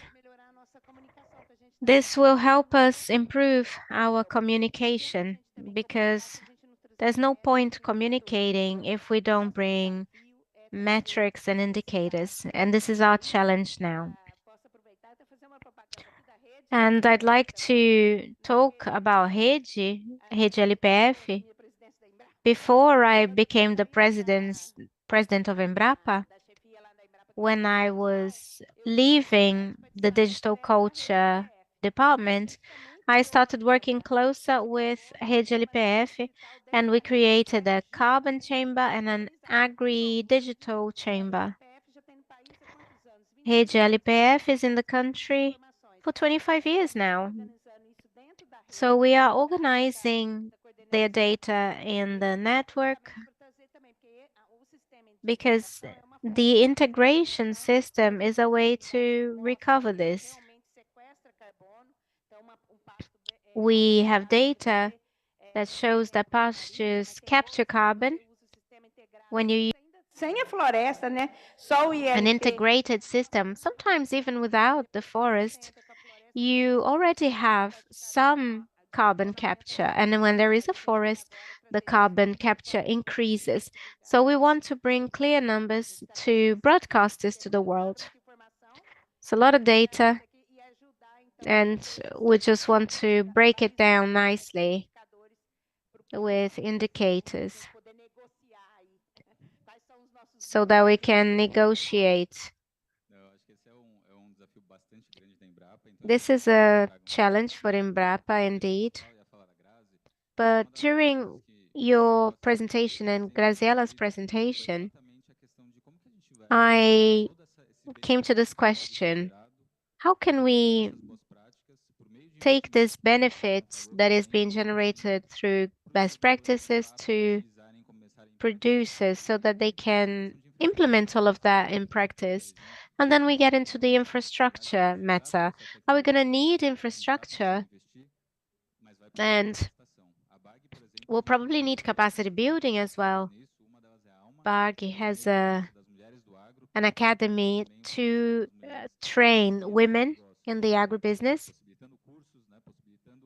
Ensinamentos para que elas We estejam offer courses, we offer training, so that these women are qualified to guarantee productivity. We have a partnership with Bayer in the Agro Awards. We divide these women into small, medium, and large producers. And one of the important aspects of these training courses is sustainability. So how does Rede LPF help with this transfer? How can we take this to the field?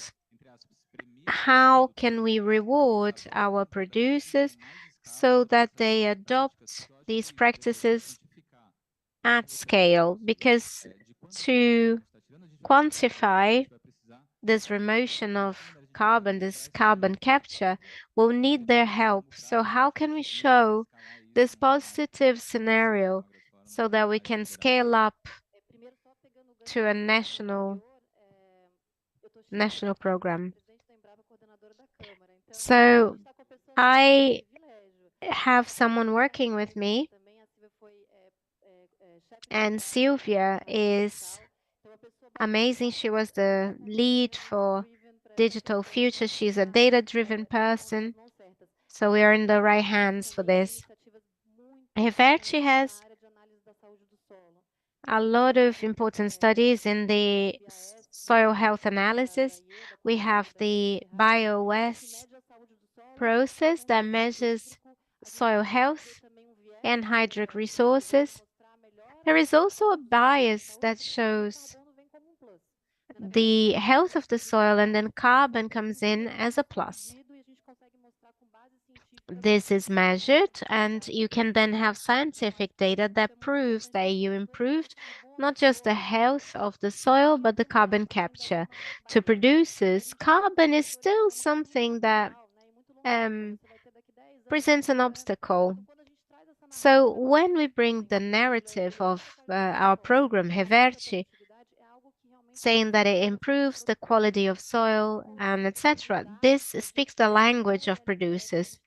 At ELPF, we try to produce data more realistically. Our data are quite extrapolated, and we generated an API to produce not just our data, but the historic series. Because we talk a lot about data and solutions, but Brazil is continental. If we don't have data that are broke down according to the region, the micro-region, you won't be able to show all producers. Sometimes you have two different soils in the same property.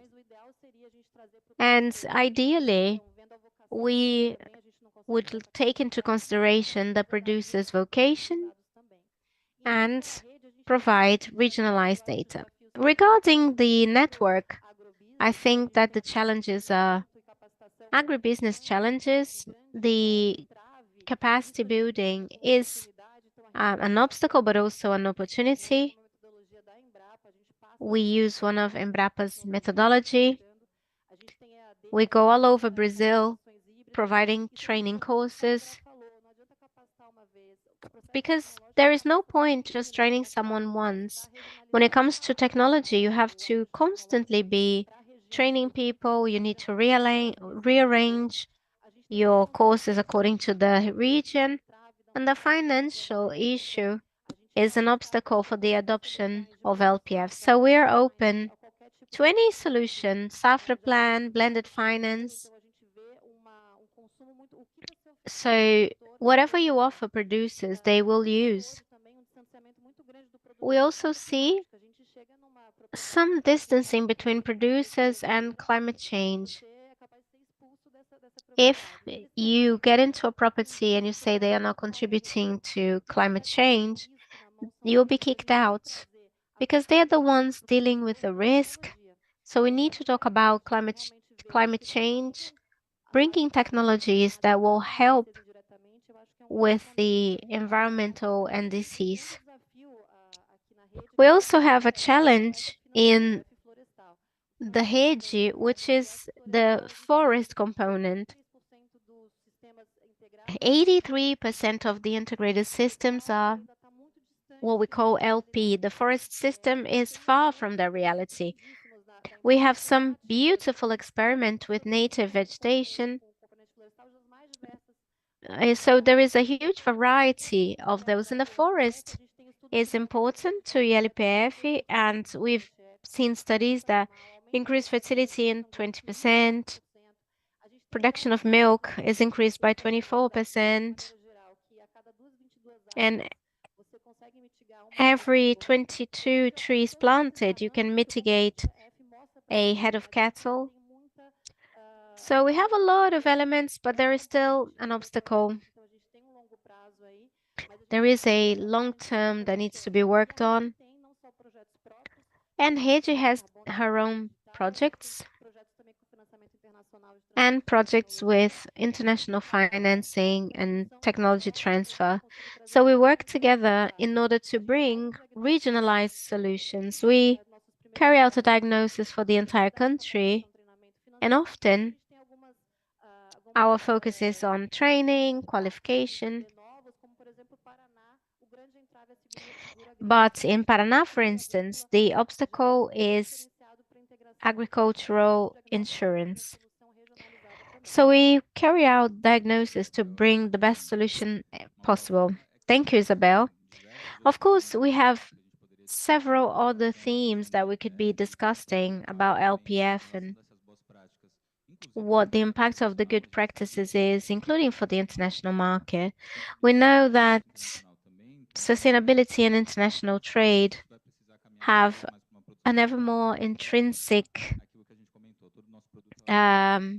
issue. Every producer has a smaller carbon footprint, so we need to value our product not just for the internal, but the external market too. We're getting to the end, so I'd like to do a round of closing. So I'll start with João. João, if you had the conditions to define what is the priority that Brazil should face in terms of broadening the question of recovery of degraded areas, what would be the first action Itaú BBA would make to accomplish that goal? I think this is a very important challenge, and Itaú is aligned with the ABC Plus plan. It has put 70 or 72 million hectares to be recovered in the next few years. So it's a good challenge. I think for the bank, these partnerships come first. Partnerships with companies so as to reduce the cost of finance. And that we are able to generate attractive credit. Secondly, how are we going to qualify people?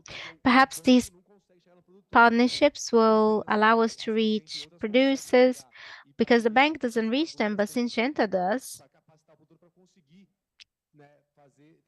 So it's important to train producers so that they work in this model that is more capital intense. And third, we need to measure because our measuring is evolving. Just a bracket now.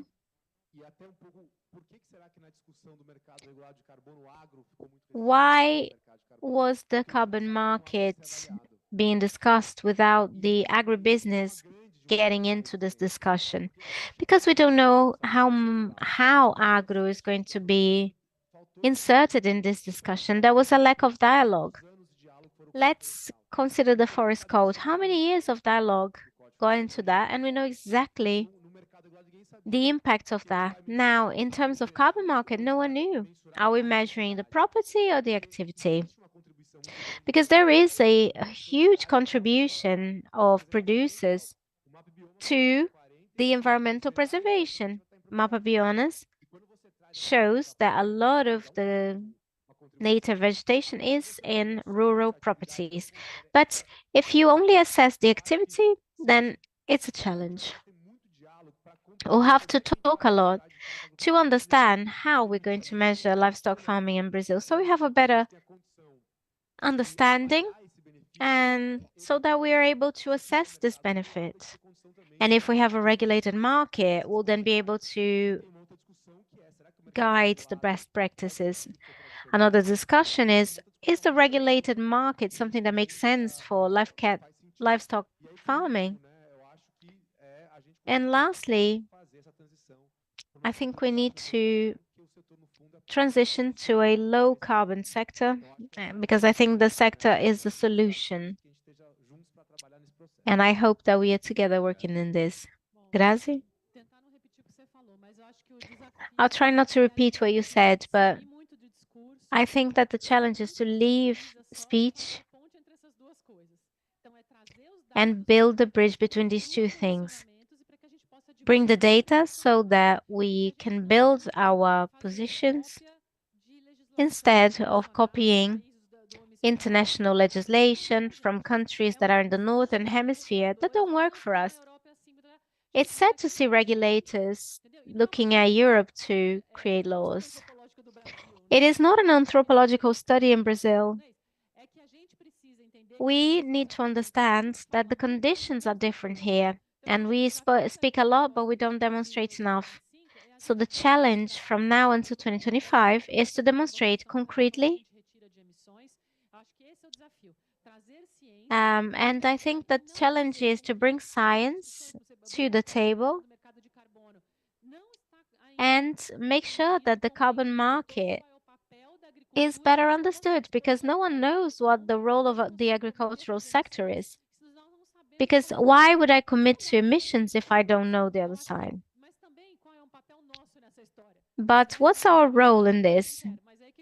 It's not just to say, I don't want this, I don't want this. We have to organize our sectors as a sector, Embrapa, science, to find out how we're going to bring stability. And agro cannot go wrong. It'll be harder and it will be more expensive and probably slower. So we need to make it easier, faster, and more effective. Thank you. The good thing about being a moderator is that we ask the hard questions and we just listen to the answers. Just a quick comment on what these two said. It's important to highlight the Brazilian practices and the preservation of native vegetation and properties. This is the very debate we have in the carbon markets. If we think about international methodologies, this will never work in our market. We need to guarantee that the best practices are an effort to remove carbon. And this won't happen anymore. And the Embrapa and our body in this partnership can help us define what direction does the carbon market have to take. This policy should be considered an industry-wide policy.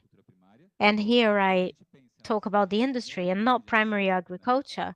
And when we think about the first source of emission, it comes from fossil fuels, and primary agriculture has to follow the ABC plan. So that when you have a maturity degree of 1, we can establish more ambitious goals in the agro. And I'll offer the floor to Sylvia. Thinking about the priorities, and I won't repeat them, but at Embrapa, our idea was to put down more ambitious goals. There's no point talking about communication if we don't have scientific data. Otherwise, it's just a narrative. Saying that agro is sustainable, we say that every year. But our priority is data. Thinking about COP30, we've evolved with these indicators. We are in tier 2. Some indicators are in tier 1. And I think we should have this as a goal. We should include in these organizers the integrated systems when we talk about the ABC plan. Everything is there. The integrated systems, bio inputs, everything is coming in fairly quick. So that's the first point. The second point that is in our priorities is to look after this ecosystem, and that should involve the government, science, productive system or sector. Because if we don't do this properly, we won't reach our objective as a country. And I'm not trying to be an apple polisher here, but I'll mention what happens. This involves not just public-private partnerships, but also startups. We've just launched something along with SP Ventures. We've been monitoring startups in agro since 2019. In 2006, we have 76, in 2007, one in 25, and then now we've just launched a study in 2023, and we have 1,950 startups. And what is interesting, where did the startups increase in their number? Sustainability and north of the country, 300%, and also female leadership. Yeah, just wait for these entrepreneurs. So this has to do with everything that we're saying here. As Embrapa, we need to generate these figures, carry on with research, but also be a facilitator of the system. The public side of the company is part of our mandate. So we need to facilitate the ecosystem, and we see an opportunity there to work in this theme related to sustainability, carbon, putting agro-food systems, which is related to climate change. These are our priorities and is what I think is the secret of livestock farming, is the investment in capacity building, and graduating labor. We need to have new people in this arena. We need young people to work in the companies. Bruno is a young leadership. He is the chief of Embrapa Acre. So we need more leadership in order to carry out this transition while still guaranteeing the protagonism of our livestock farming in the world. Isabel? I'll just repeat a little bit here. We need resources, and I'd like to put this forward again. When we think about producers, we have to bring them to the climate discussion in a viable way. And for that, resources are essential. We have to train capacity builders, train those who do a financial assessment. So we have a very rich field when it comes to participating. In terms of carbon, I think there are a number of issues that are not being discussed. How are we going to, for example, deal with retrospective carbon?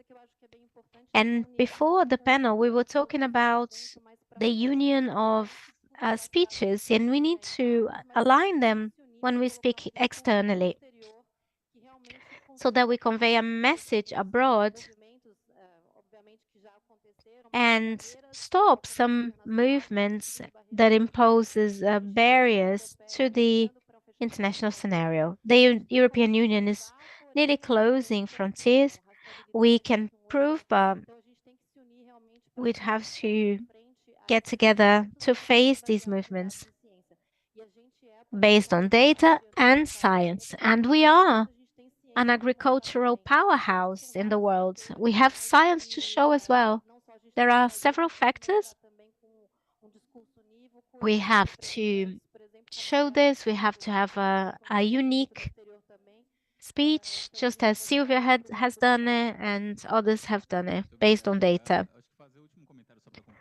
Just to conclude, The challenge is large, but agricultural farming and livestock farming have a role. Do we have 5 minutes for questions? Who wants to ask a question? Yes? É, vai até 4h15, tá certo. Não, mas tem razão. Não, eu pensei que era até Tudo bem, boa tarde. Meu nome é Raul. Good afternoon. My name is Raul, and I work for Contag in the environment, and I've worked for the relationship of agriculture and forest. I haven't seen family agriculture being talked about in this panel, and this concerns me. I'd like to reinforce your words.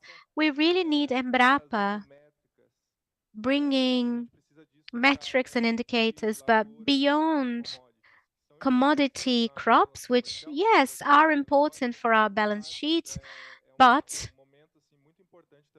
it is an important moment for family agriculture, and we really truly need Embrapa working with all, other productive systems. That's all. Thank you. I will just start and I'll offer the floor to Sylvia. We should say that the private sector is also working in favor of family agriculture. I come from the food industry, focused mainly in cocoa crops and Grazi as well. And we had a plan that involved the private sector, involved the public sector to address and invest and qualify family agriculture, which is a great part of the Brazilian agriculture, especially cocoa. So I agree with you, they have to be included.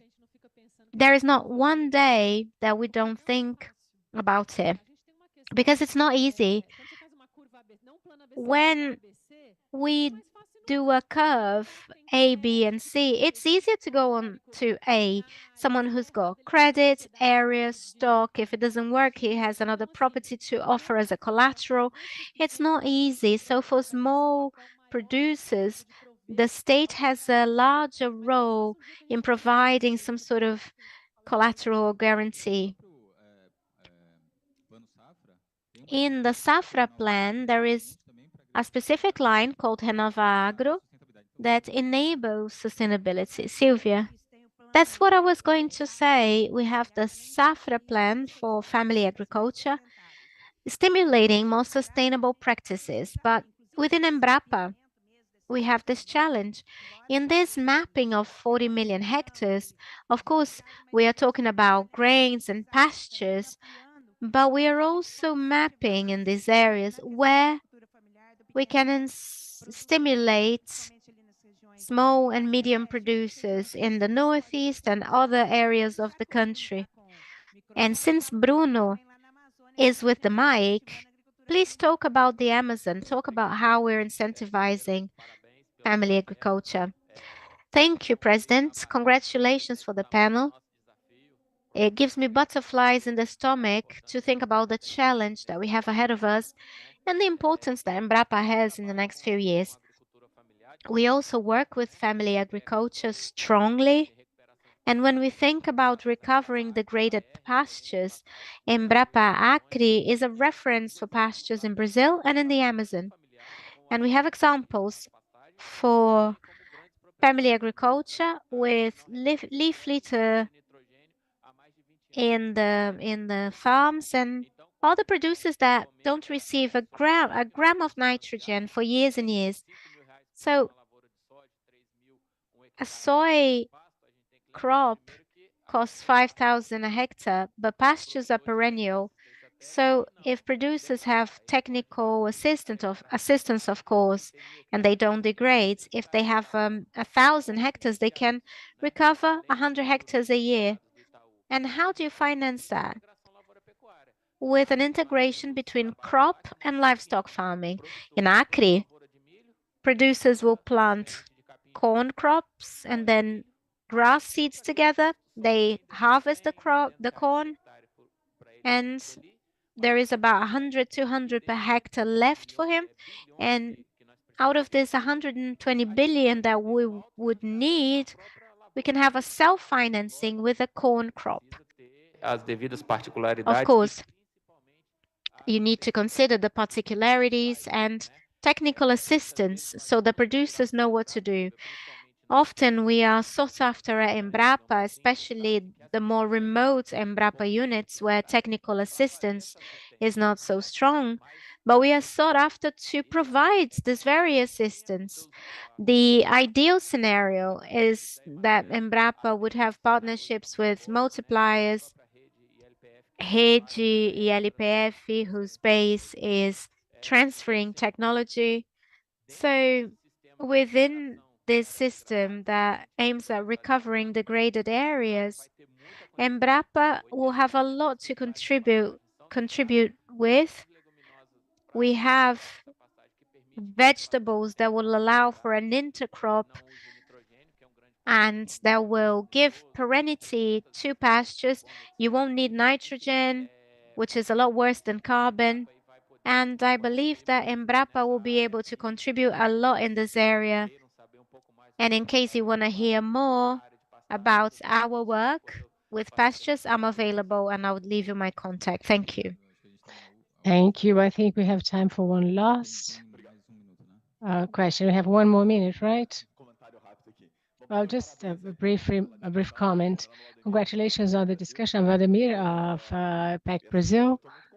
And I hear a lot, and I'm convinced that Brazil is a part of the solution. There's no serious solution of the great global dilemmas of food security, climate change that don't include Brazil. That is clear. And I think we need to believe that and position ourselves with that in mind. And also, secondly, of course, we have insufficiencies. So we're talking about regularizing land ownership, etc. But we need metrics enabled to do that. We know that we are able to do it, that we are a part of the solution, but we have to show first that we're different. As you said, our soil, our model of cultural agriculture based on science. So we have to show that it's based, and we need to prove, to demonstrate what we're doing, and we need metrics to do that. And everything you said applies to that.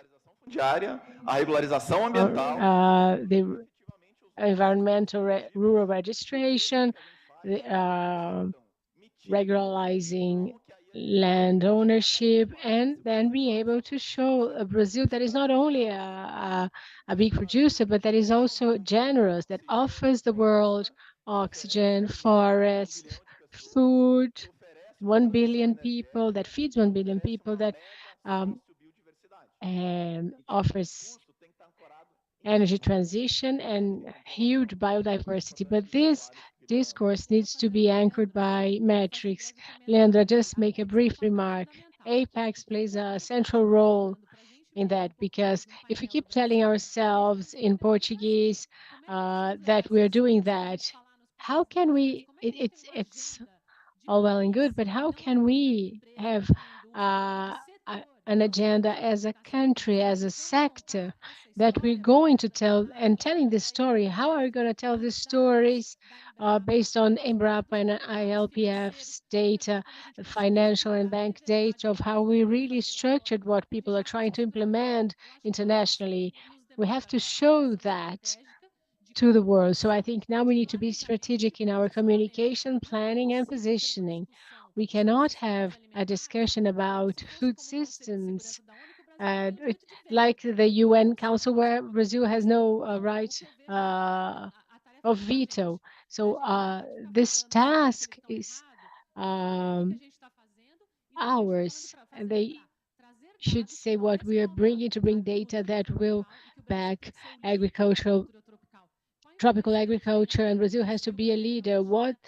How can we influence Latin America, Africa? How do we change this conversation of being isolated in a corner and strategically position ourselves in international fora? Just one last comment. Someone from Contact said something that is one of the great challenges in the world, because soy production, etc. It works. We need adjustments, but we know the science, we have the capital. But what about small farmers? We need to remember that the data of the census that 98% of rural producers are responsible for a great part of the production. And this is a very easily replicable model, but it doesn't always work for small farms. What is the technology model for small producers? There are many possible models, and how can we categorize that? And this person will have to add value because subsistence and family agriculture in the 21st century will not work. We are losing small farmers. We lost 100,000. Oh, I'm sorry. I think I misread that. It's even worse than I thought. It's higher. We can't hear what the member of the audience is saying. So, 2 million producers. No, you can't have the figures right. It's a huge difference. A gente tinha 7 milhões de produtores antes? 7 para 5 a gente passou? We moved from 7 to 5. Is that what you're saying? Não, de propriedades rurais. Ah, eu tô falando de propriedades rurais. Então eu tô falando de propriedades rurais. I'm talking about rural Aí isso é outra coisa, né? properties. So that's why there's this difference. It's good that you clarify that Então a gente perdeu o imóvel rural e a gente perdeu 2 milhões de we produtores. lost rural properties and 2 million small farmers. So we see a rural flight there. And I think this involves public policies, and we from the capital, and we find it hard to fund these farmers unless in areas where you have co-ops, but co-ops are not present everywhere. So we're going to have to think about ways of making sure this capital reaches small producers. I was going to say exactly that co-ops are at the center of this discussion, and ILPF is very democratic. We have many models for every type of property, and we need to also offer technical assistance. Small producers cannot do it without real technical assistance, and that's where public policies play a decisive role, and also co-ops.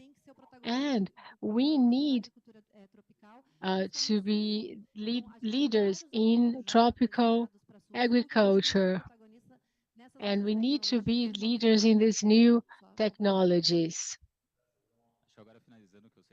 Now we have to close. We need to convey this message internally and externally that Brazil is not only the biggest producer, but it's the best producer. And we need the help from Apex, but not only from everyone involved in agribusiness. So we need to value those good practices. Thank you very much. Thanks, everyone.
Muito boa tarde a todos e todas, né? Bom dia no Good Brasil. afternoon, everyone.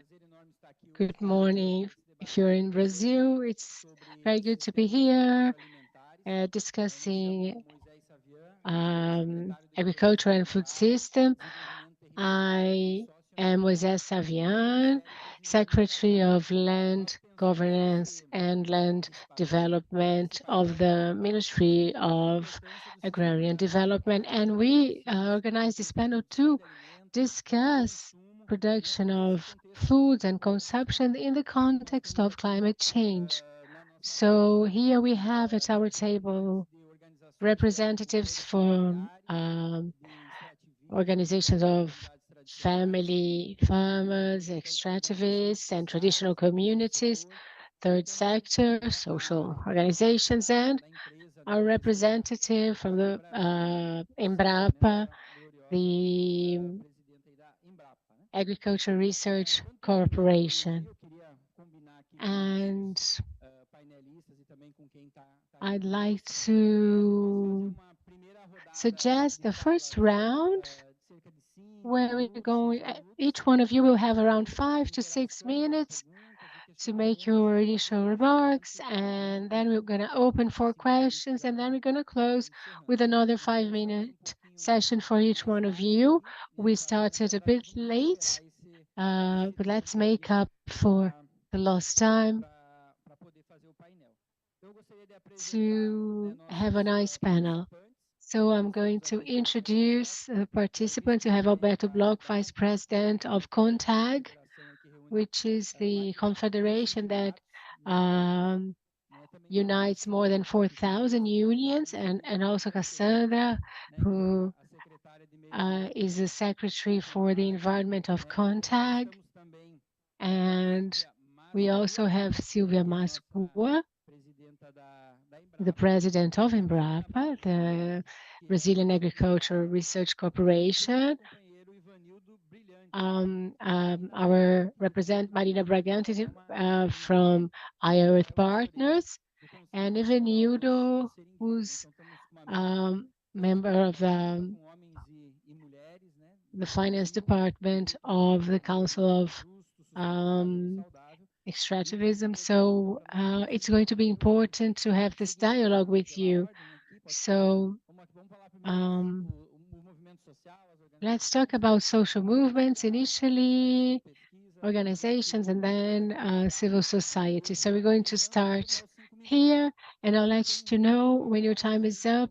I don't want to interrupt you. I'll let you know, and then you can wrap up and close. So the floor is yours, Alberto.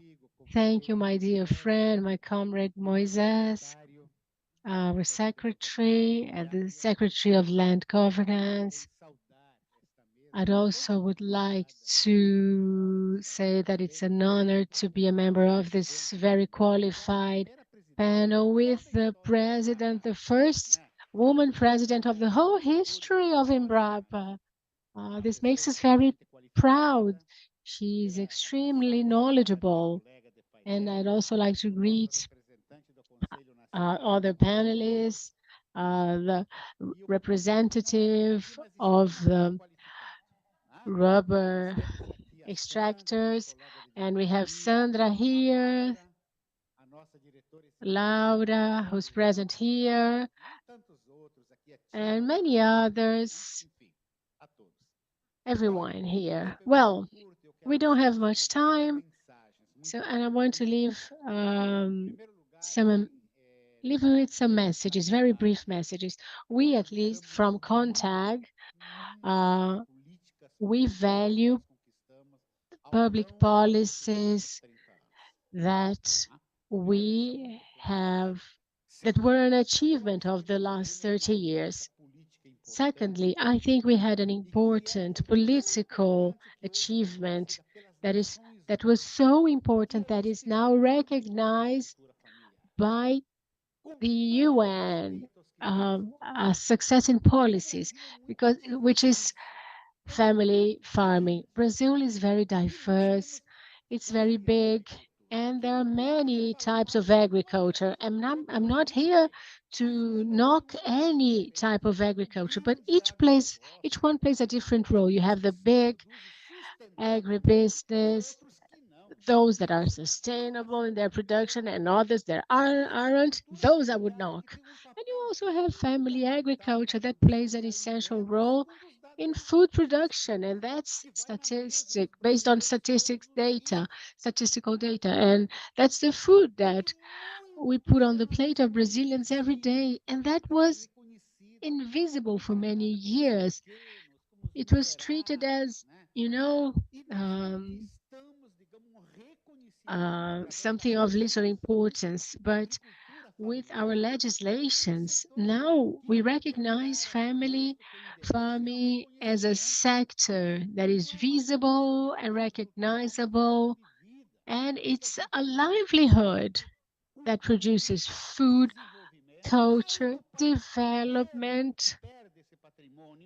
The countries who lose this heritage loses its roots, its cultures. That's why we talk about involving many sectors in agriculture, especially in family agriculture. And we have many public policies that were so important that they were models copied by many other companies, especially in the Mercosur. Let's remember the decisions made by a Mercosur agency. Estas políticas So you públicas. have these public policies, those different policies that also adapted to different realities as models for Paraguay, Uruguay, for South America. Of course, we had incredible losses in recent years. Many of those policies were weakened in recent years, but now we're recovering that. They are recovering their strength and they need to be adapted. And the great challenge is to make sure that family agriculture and those adapted public policies can face this huge challenge of transitioning to sustainable farming, sustainable agriculture. Climate change is a serious matter. I am from the state of Rio Grande do Sul. I come from a rural background, and I know what we went through with droughts and floods. So we really must adapt public policies. And I don't mean by that we're not producing agroecologically, that we don't have lots of beautiful examples of agroecology. We have conquered that. We have public policies for that, but they're not yet a global policy. We need a global policy. Embrapa, that has great history of research, will have to transition to this more agroecological transition. Just like in the past, it adapted to the green packages. Now it will have to adapt all these technologies to a transition that will make us more sustainable producers. And there's also another factor that we are a bit prejudiced against, but because I am a farmer and I know, and we need to make family agriculture profitable, although otherwise youngsters will not be interested in that. We need to work on social, environmental, and economic sustainability in family agriculture. And we've been finding it very hard to make it economically sustainable. So we believe that this is a moment when we need to have this discussion. We need to fight climate change denial, which is real, and we need to make sure that our official agencies, Embrapa, the Ministry for the Environment, that we all engage in this new climate, in this new period, to fight climate change with policies for transition that adopt a new policy, because Brazil can still can remain a big world reference in this discussion, especially to overcome that reason for great shame, which is hunger and abject poverty and inequality. And we won't do that without discussing family agriculture. Thank you, Alberto. I'll give the floor to Ivanildo, who represents the organization of rubber tappers. It's already on, Ivanildo. Good afternoon, everyone. And hello, my comrade from CONTAG and other panelists. I would like to start by saying that the Brazilian government has a debt to the people of the waters and the forests. I have a friend who says the Brazilian government will go bankrupt if they were to pay that off. The Brazilian government never had a policy for these players I'm representing. Now I'm talking about people who live in nature and off nature. But there was a lot of wisdom when we created the family agriculture policy. We included the fact that the way we do things is different, and that gave us some visibility and made us feel like people again, because the invisibility of our way, the way we produce, we don't do just acai or nuts. It's a whole basket of products. To us, agroecology is a backward system because we work on, we use a primary system. There's a leader who said agroecology is redemption of sinners. You have destroyed the soil, now you have to recover that. Of course, that agroecology gained other meanings and other understandings that go beyond sustainable agriculture. And we in Brazil must have a policy where credit granting considers the traditional way of production of those populations. Otherwise, those sustainable extractivism and crops that gain market will invade the forest. We don't need to start producing just cashew nuts or Brazil nuts and acai. We'll only be able to do that if we can use funds without putting pressure on nature, because we have a plural, diverse, dynamic forest. And the great challenge we face is how can we build rich research structures that recognize this different production model. And we don't need to send our materials as raw materials. We need to process internally. We have many forest products that are essential for humankind that is wasted due to lack of energy, because the energy generated in the Amazon is not used by the Amazon. The great energy producing products were energy generation projects were not even for the Amazon. It was to supply other areas. They were built for that, those plants. So we need to have policies, and we have made some progress. We need to recognize that when we have a government that dialogues with communities and listens to them, which is the case of President Lula's administration, now we are already considered on priority in the PPA agreements, in the P and AI agreements. And if you have internet access and electricity, you can start formalizing your operations. We If agriculture was invisible, imagine activities such as rubber tapping, how invisible it was. So when I say we, I'm talking about riparian communities, quilombolas, indigenous communities, extractivists, and there's no difference. The difference is in the ancestry and culture, but the relationship, all of these groups have with nature is the same. So we eat flour that we eat lots of protein in the Amazon, and flour is an element that we must have, cassava flour. So we always have agriculture, but we need technology because we can no longer practice our family farming with burning our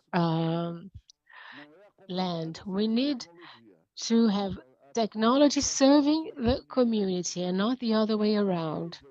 And one of the things that is really symbolic in this movement was an ecological agrarian reform, because we only see that protected areas are defended, but our dream is that our agro-extractivist settlements also be recognized as protected area because it has been protected for many generations. It's very good to hear two representatives of groups of farmers and extractivists, one from the south of the country of Italian descent. Italians colonized that area. They have a known production dynamic Outro da Amazônia, né? and its own way to integrate to the market, and another representative from the Amazon, from the forest, so forest dwelling community. So two different experiences, and we're very grateful for your presence. So now I will give the floor to Sylvia. We have Ana present here, the director of Embrapa. It's a qualified panel. Good afternoon, everyone. First, I'd like to thank Moises to have the chance to represent Embrapa in this panel. And Ana from Embrapa is also here. She always lived in the Amazon, and we also have the general director for Embrapa in the state of Acre present here. And to me, it's a great honor to be here. Alberto knows how this agenda of family agriculture is important to us at Embrapa. People ask us, but do you have technology for family agriculture? And I always say, we have everything, the whole portfolio from A to Z. We work for the 5 million producers we have in the country, be it the corporate sector or family farms or extractivism. And we also have amongst our priorities at Embrapa, one of the main points is inclusion, social and productive inclusion of family farmers. So we've been discussing how we can improve the income generated by family agriculture. So you said it very well when we said it's no use talking about green economy when people don't have money to invest in anything. So we first need to show how more sustainable practices can add value. First, they will help reducing costs and help improve basic management. Que vai melhorar a renda daquele produtor. Also lead to a certification that will increase the income of those farmers. So this is to us a priority. Levantamento das tecnologias que a Embrapa tem, porque assim. We also looked at the technology we have, because being a research corporation, we need to be ahead and think of what's coming. But now we have an inventory of technology. Just to give an idea, we have around 4,000 technologies. And when the new management took over, we asked ourselves what we had for family agriculture, and 1,800 of these could help family farms, because they were technologies created by Embrapa, validated with local communities and family farms, but it hasn't gained scale, maybe because of lack of articulation between the sector and the public sector. So we need to make sure increase the reach of these technologies to family farmers. So this is a challenge we face. We have to improve that. Now we are discussing with the communications agency, but they are not partners yet. And now the current government has the strengthening of the communications agency as one of a central priority, and we need to make sure technology can really reach rural producers, and this is one of our goals. Another goal that we worked on, and I can say that before I took over as president, I used to work with digital technologies at Embrapa, and before I became a president, even I said, what's the legacy I want to leave when I leave Embrapa? And I had a project that was approved by FAPESP last year, which is a project for the inclusion of small and medium producers. And the idea is creating 10 farms, 10 model digital farms spread around the countries. And one was on the island of Marajó, in your region.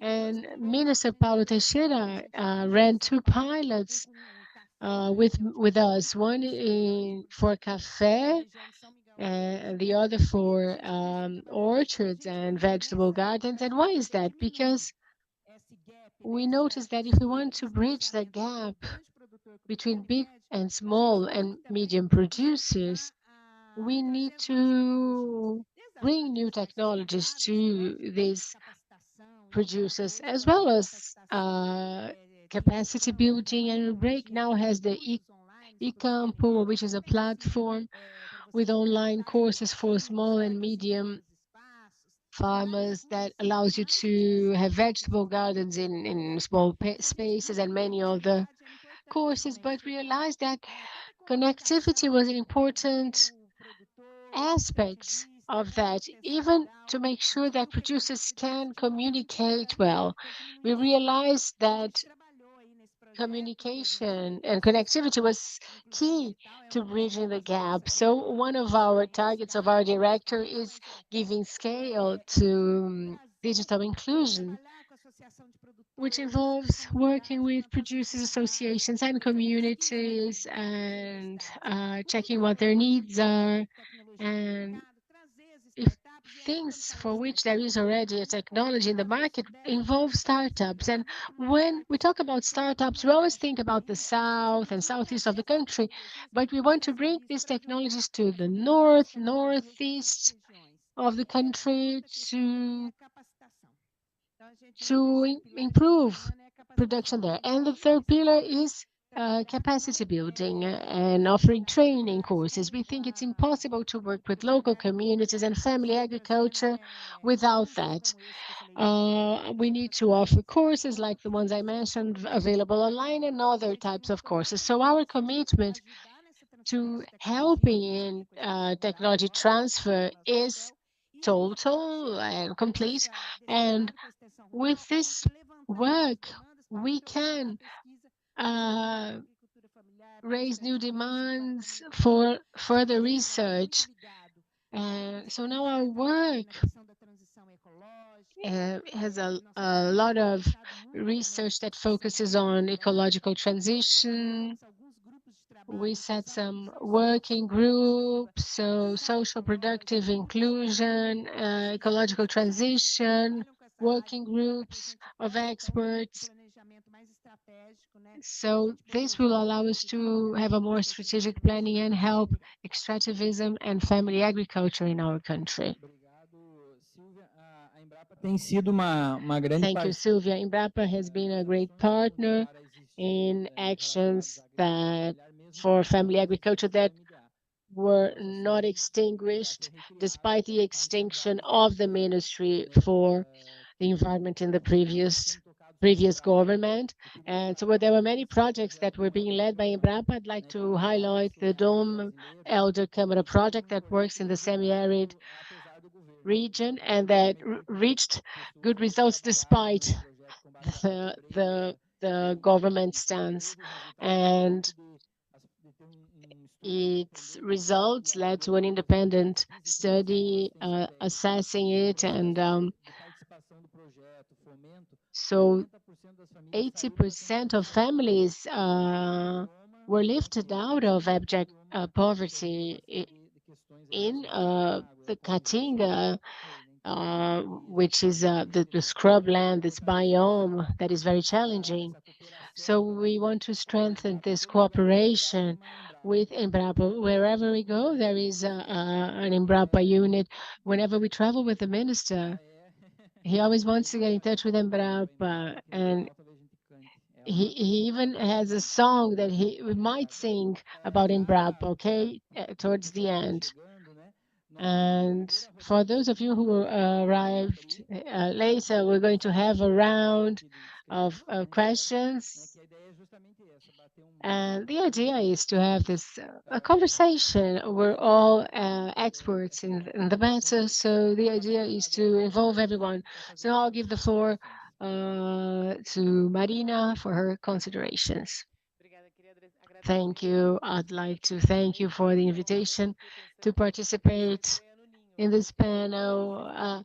I think I am the odd element here, but it's good to be an odd element. My background is in psychology, and I was born in São Paulo and grew up there, and so I don't have this rural background, but of course I consume agricultural products, and I don't think we cannot think about Brazil without considering your contribution to our lives. And yesterday I was checking some data to understand the food production system and how it works, and it's like it's difficult to understand how we live in a country as big as ours.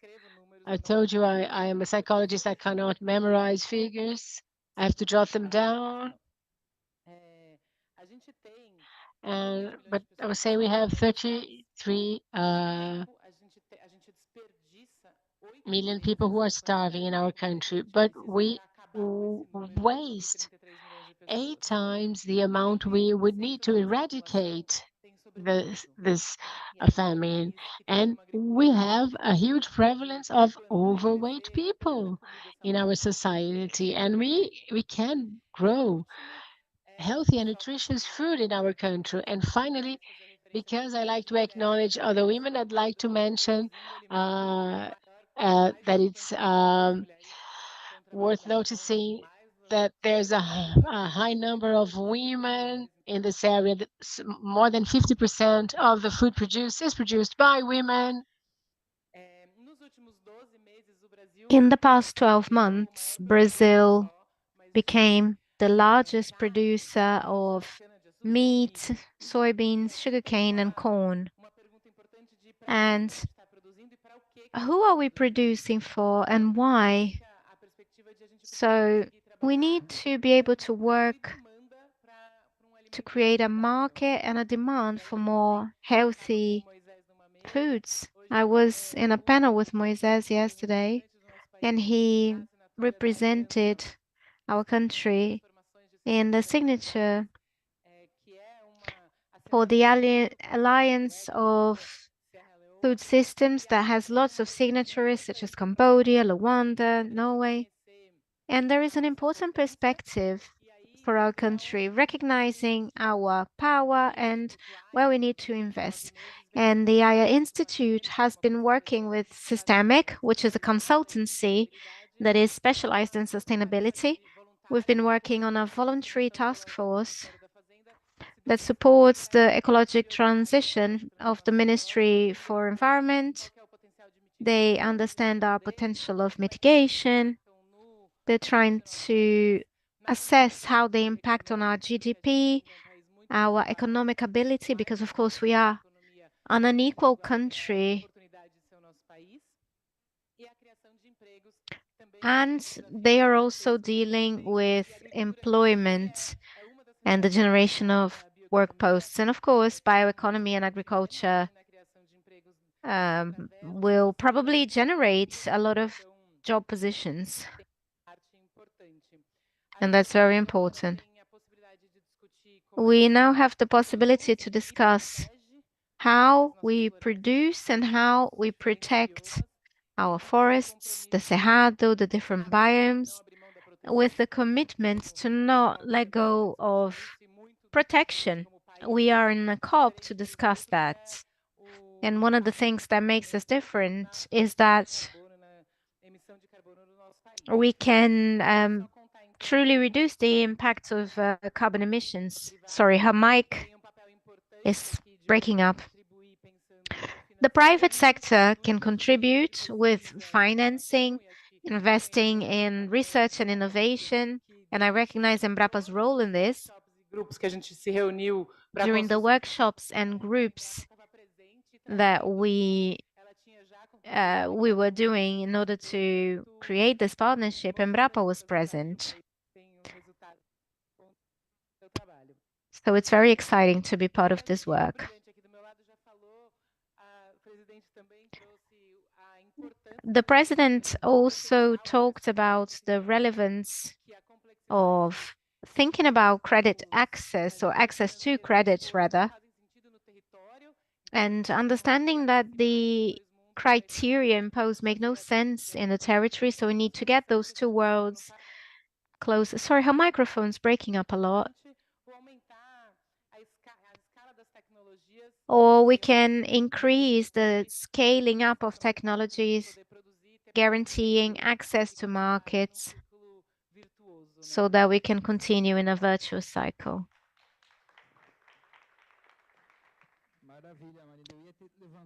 Great. I was going to raise the sign and you said to conclude, so I stopped. We have several elements that have been put forth from the recognition of family agriculture and the diversity of extractivist peoples. Public policies were talked about as well. We still need to discuss the credit policy in Brazil because it is relevant to understand how this reaches Brazil. 60% of PRONAF is applied to the South states. So there is a concentration of credit. The average ticket is much higher in the South than in the rest of the regions. So there is a structuring element that makes it difficult to foster a biodiverse agriculture. We thought of products and crops, but we need to look at this credit criteria again. Some offers need to reach the ground. Marina talked about research and also the consumption, how we can connect consumers and producers in the perspective of the use of land, for example. All of this will make our agenda richer. So let's see if anyone has any questions, and then we'll have final comments. Could you please send the microphone around? There are 2 people here. Good afternoon. Oh, we don't hear. The microphone's not working.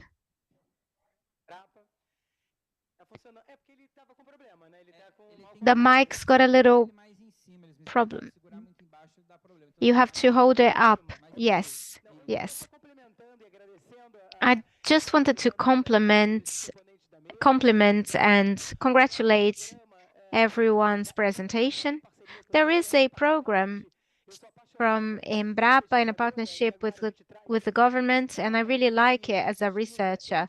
We are bringing this to the research directorates and innovation and business departments.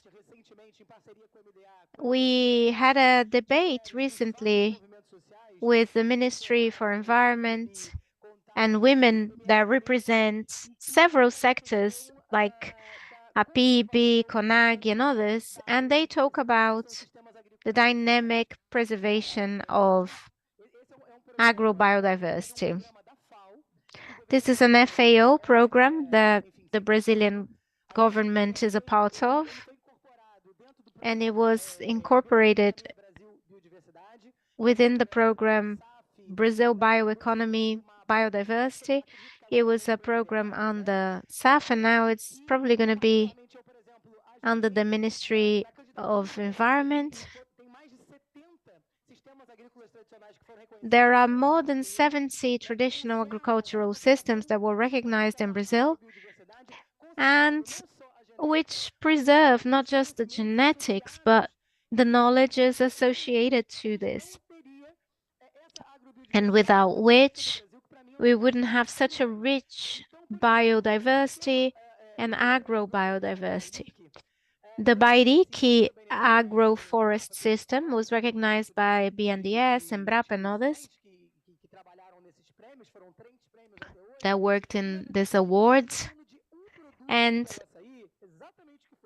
one product, açaí, for example, provides the conservation of fisheries, of species that are native to the forest, sustainable landscapes, and all this culture. And this is a demand that was put forth by CONAN, APIB, and NDF, because when we think about food systems, the traditional food systems are the ones that help us conserve our agrobiodiversity, and they have to be identified, valued, and we should have protection policies to keep them. So I just wanted to bring this example. There are others, such as agroecology and organic production. The map presented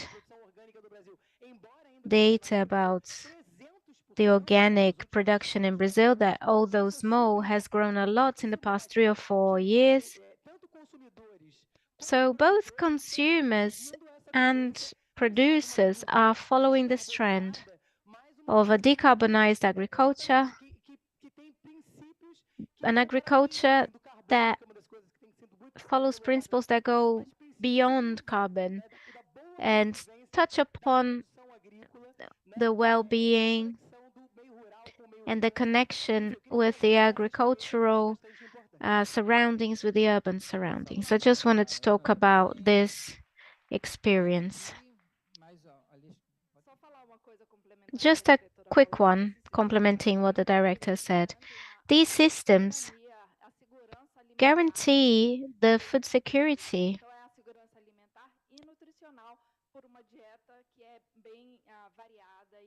and they replace that for a diet that is a lot more varied and rich, which are important for that community.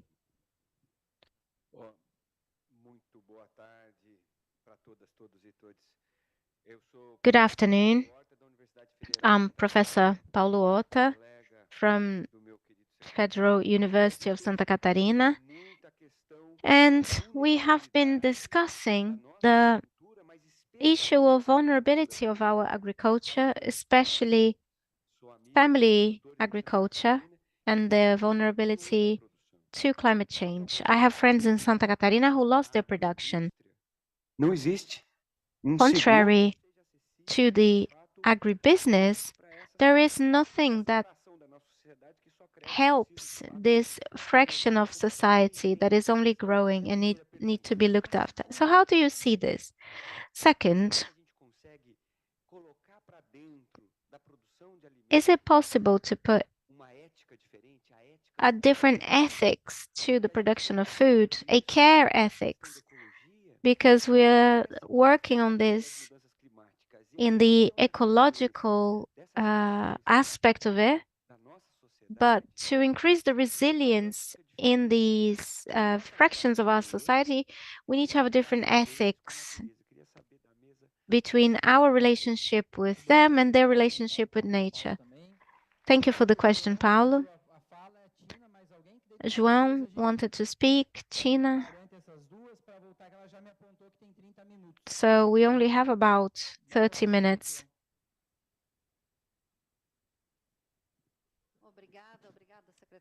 Thank you. Thank you, Secretary. Good afternoon.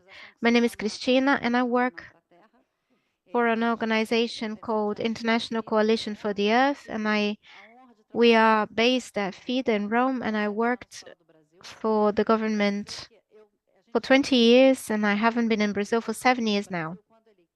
But as a Brazilian, we know that when Brazil wants to, they are the best.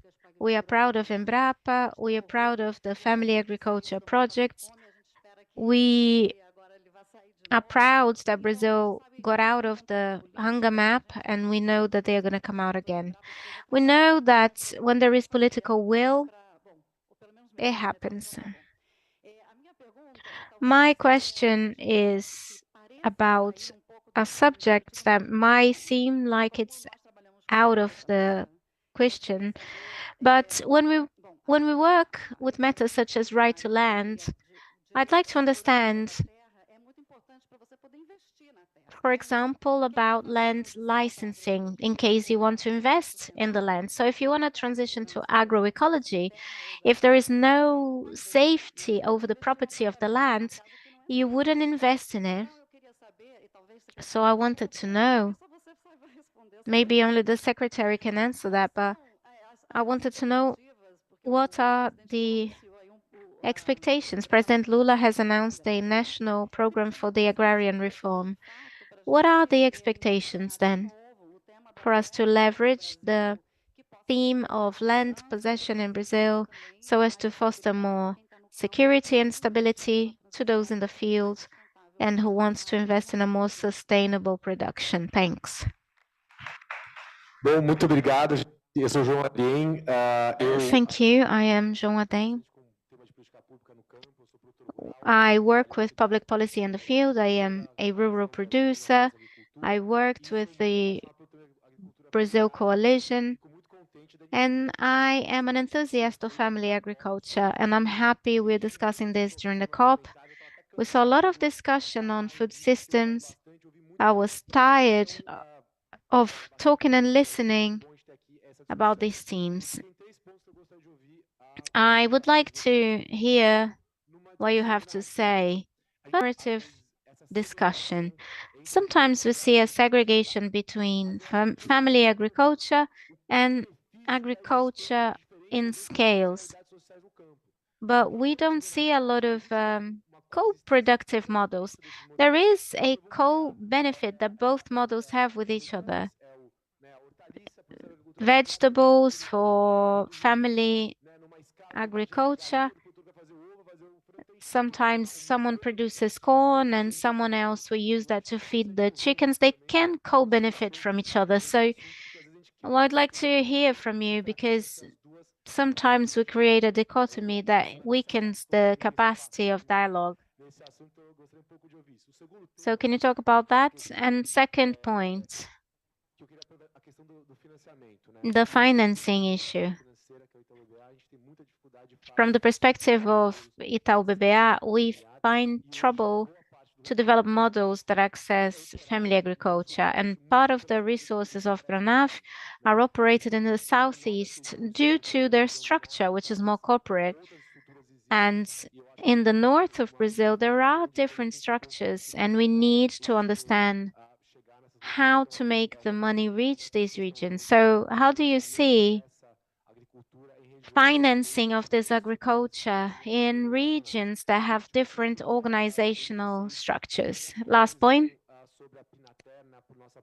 What's your view about our National Secretariat for Technical Assistance and our Technical Assistance Agency? A round of applause to João. Sandra wanted to respond. I'm kidding.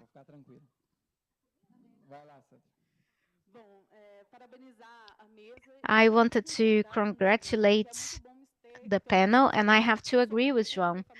It's very interesting to have a discussion on family agriculture during a COP, because we are as important as other productive sectors. We have been bringing this narrative, some part of CONTAG. I am an environment director. And I just wanted to ask the panel a question. Still talking about narratives, Director Sylvia said Embrapa works from A to Z, and that's their role. They are a public research company, so they have to do it for the entire country. But in this narrative dispute, we understand that we are a productive sector that needs a different outlook because we don't have access to financing. We find trouble accessing private banks, technology, private technology. So we need a federal policy.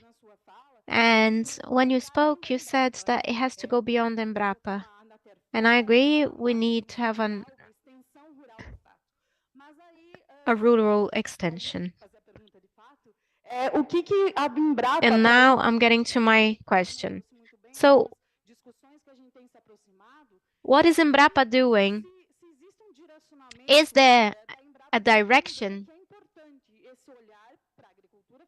that Embrapa might be giving to family agriculture and women, and what are the next steps? De palmas. Muito bom, né? Esse debate aqui dos que eu estou participando está sendo mais participativo. Thank you for the question. This debate's a bit more participatory, so this kind of demonstrates the dynamic of family agriculture. We'll have 21 minutes to finish, and we are in 5, so basic maths. So 4 minutes each. On the 3rd minute, I will let you know that you should close, okay?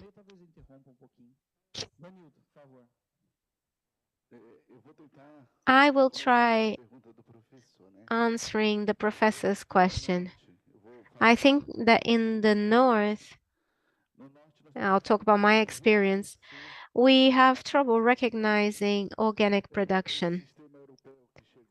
The European system that is really expensive, that charges a lot to certify, it is obvious that a primary relation with nature and a participatory engaged agriculture, it's very difficult to recognize the Amazon organic production, which it has a different type of organicity. And on the other hand, the people from the Amazon didn't learn to sell their products. They wait for mediators, for intermediaries. And we need to overcome this. And we are organizing ourselves through cooperatives and associations, which are the 2 main tools used by our bases. Going to the university and spending some time in the capital, I noticed that there is a demobilization, and society accepts to eat for an expensive price. It's unacceptable that a citizen from Belém pays 30 reais for a liter of açaí. We don't have one cooperative in Belém. I think we need to bring this debate to urban centers. We need some people to organize themselves to sell, and another group of people that need to organize themselves to eat for cheaper. We need that connection. Another challenge is credit that is adequate to the means of production. We lose a lot of our landscape to fire because açaí straw in a drought like this is complicated.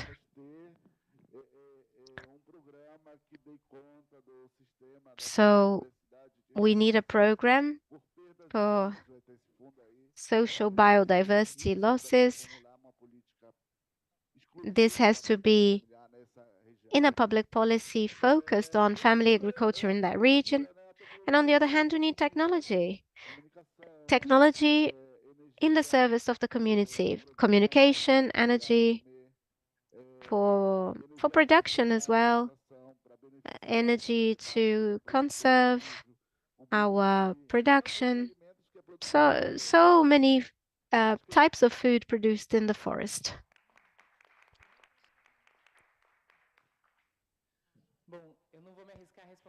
I won't answer any technical questions because that's not my role. But I noticed that there is a transformation that we're living through, which is cultural and economic.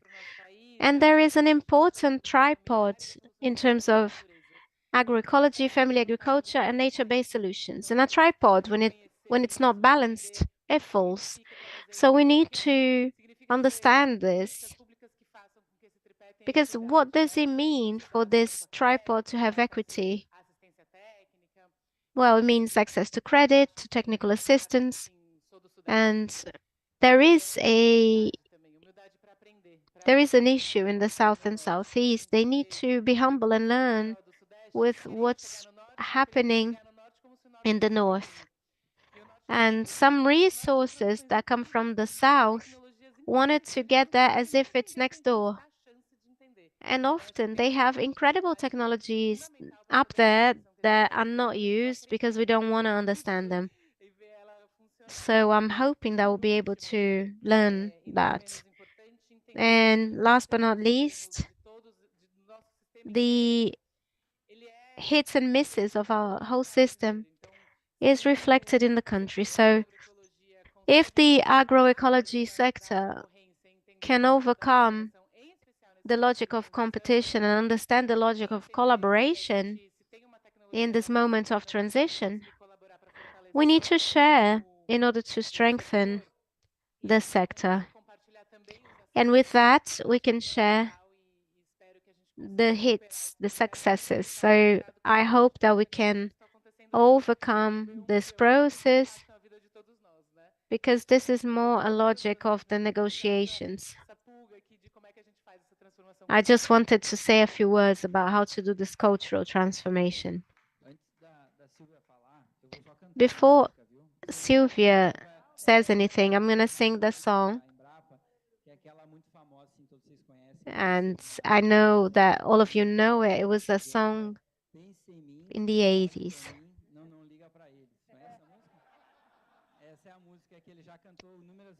This is the song that he sang a lot of times.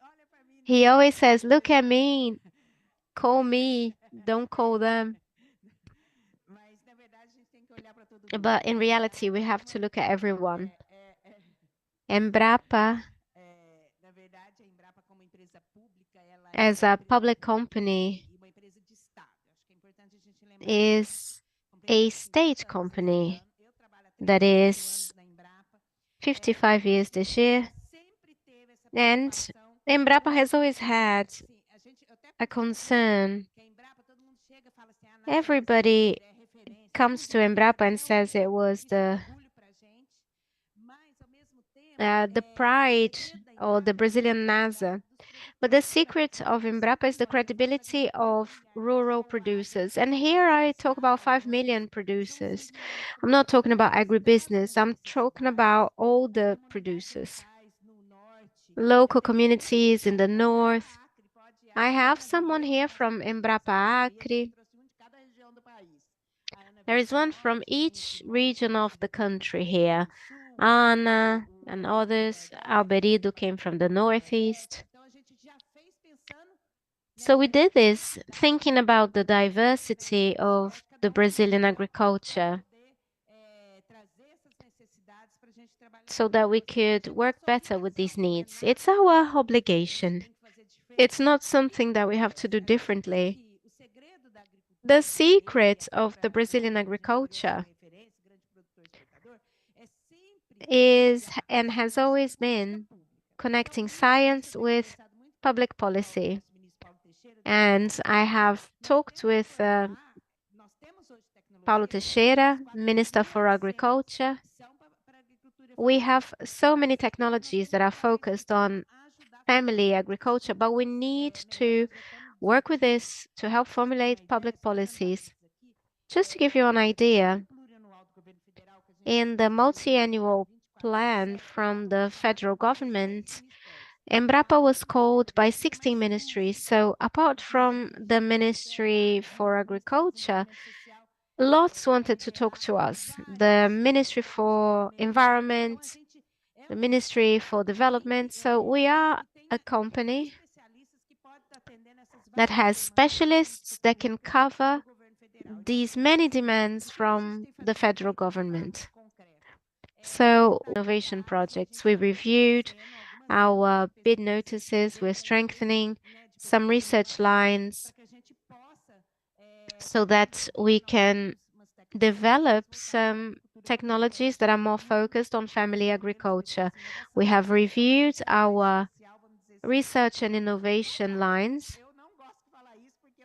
We are always doing this. I've been there for 35 years, and 3 others can help me.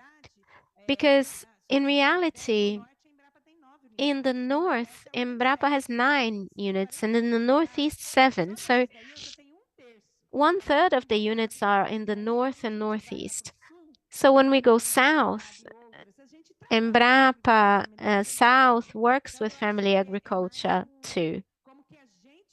So it's more how we can make these technologies available. And I believe that what we were missing was an extension with the public rural initiative. Technology needs to reach small producers. And I feel like this needs to get to producers. And that is where Anater comes in. Our directorate has a chair in Anater. So we've been discussing this, how Anater can be an agency to take Embrapa's technologies to family agriculture, because this is important and it needs to be aligned with public policies. Pronaf, for instance, and Moses talked about other programs that we've been working on. Data Digital, so many. We're working with beans and beekeeping. We have several actions, but it needs to be more well articulated with science and public policy. And we are reviewing all of this inside Embrapa so that we can be a bit more assertive and contribute more directly.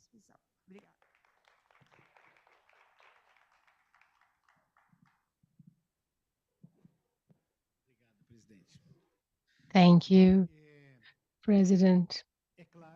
Of course, I won't be able to touch on all the questions and feelings that were expressed in this brief period of time, but I'm going to focus on a few points and like to invite you all to reflect on what we discussed here, because it's really important to Brazil and to us. So very briefly, I'd like to respond to what the professor from Santa Catarina said. Well, climate change is a very serious issue, and I think one of the greatest problems we'll face is this one. There are 2 ways to go about it, either through love or pain. Through love is what we're doing here, including this topic in our political agenda, everyday agenda of societies, organizations, and government, or through pain. When something like what happens that 100 people were killed in Santa Catarina after 3 years of drought, tornado. When did we hear about tornadoes in Brazil?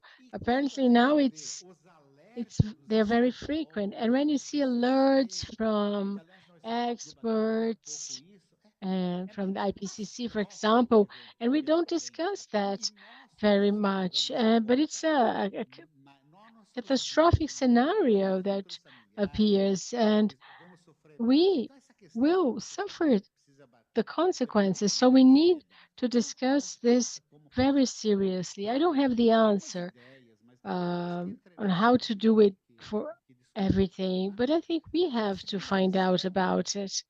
And the second question, well, is the fact that our division contact really defends that in Brazil.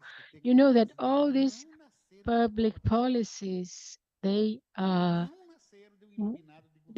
weren't started at a call out of they didn't appear out of the blue. I would, if I had time, I would tell you the story of how we got to this point. I would tell you the story. There were a lot of struggles from social movements, from CONTAG, 21 actions by Terra Brasilis, giving documents to the government with a protest, with legal action, lots of struggle to have this set of public policies. And they need to be appropriate and they need to be reformulated. They are dynamic. And something we've been defending for a long time, they need to adapt to their regions. The reality of my state is one thing, the reality of the scrubland is different, and the same applies for Pantanal, Brazilian savanna, the Amazon. Even culturally, we all represent family agriculture, but we have different histories, different cultures, different dynamics. I'm very proud to know a little bit of Brazil. Close friends with Catão. You know, when I go to the northern region or to the semi-arid region, I learn a lot. So we can't have one single policy for this multiple universe. So we need to have policies. Oh, is my time already up? Really? So the issue of land will be answered by someone else. But finally, João, we need to discuss the differences in different types of agriculture in Brazil. It's not a war. We have to discuss that without prejudice. One thing is the situation of family agriculture with 50 hectares. I think this is not your group, right? Yeah. They're different. I was having this conversation at the National Congress, and some congressmen had a reaction and said, "Oh, you want to divide our farmers." I said, "No, no, wait, comrade. I agree with you. We're wrong. Let's close down our departments. It's fine." But there's one thing I want to ask you. Let's share the land. They didn't want to share the land. Well, if you don't want to share the land, well, then yes, there are differences. They're going to be treated differently. So let's respect the specificities. Each one needs to have their share. And I think Brazilian government has helped a lot and is still helping a lot. Let's help family agriculture. It's good for Brazil. It's good for everybody. Thank you. Well, now I have to answer to some other comments just briefly, because there are many topics being discussed here. And I think our comrade mentioned the important systems for agriculture, and FAO has this acknowledgement system, and we have the executive secretariat of this program in Brazil. And this program is important because it acknowledges that agriculture is not only about preserving nature and producing food, it's an immaterial heritage we have, the relationship of our peoples with nature. The first was recognized were those flower pickers in Minas Gerais. They're very important systems, and we have to reinforce this topic in the COP Brazil agenda.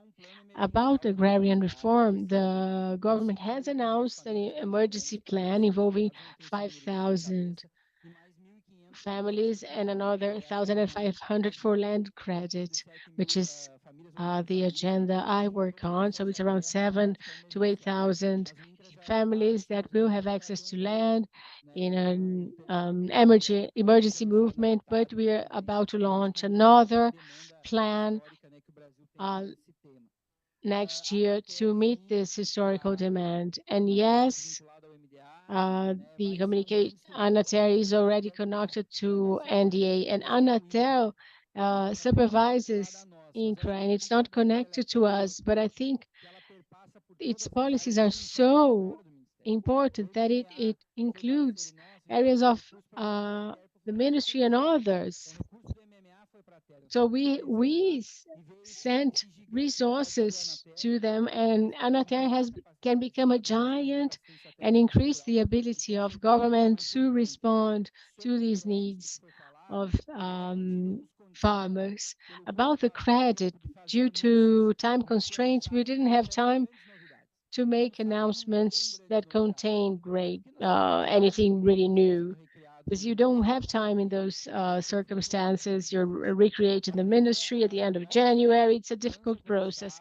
But our idea was launching the harvest plan, and we monitor that, and we focus on lines with an environmental appeal. And our perspective is to grant 2 billion reals in credit for initiatives in that direction, which is a great evolution, even though the demand is for 70 million.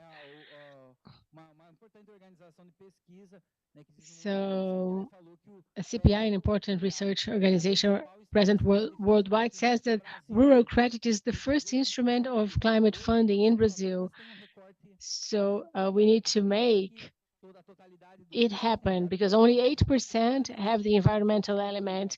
We have to make sure this percentage goes up. It won't be 100% because it includes infrastructure. Now someone else is controlling my time. I was doing it to others, and okay, I'm about to close. What else I had to answer here? There are other elements that I'd like to mention in a dialogue with Paula.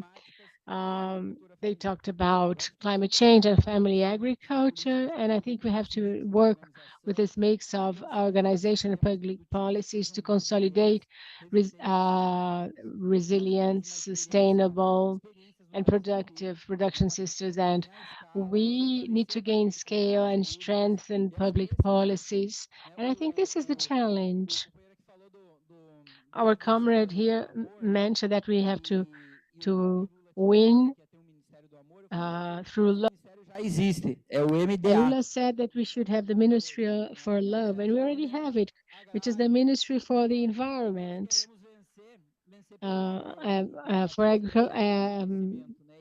for the development of the land. And we need to win. And the COP in Brazil will bring us great opportunity, and we need to discuss what it's going to be like. It's going to involve many people. We're going to serve products from family producers. People have to experience the COP.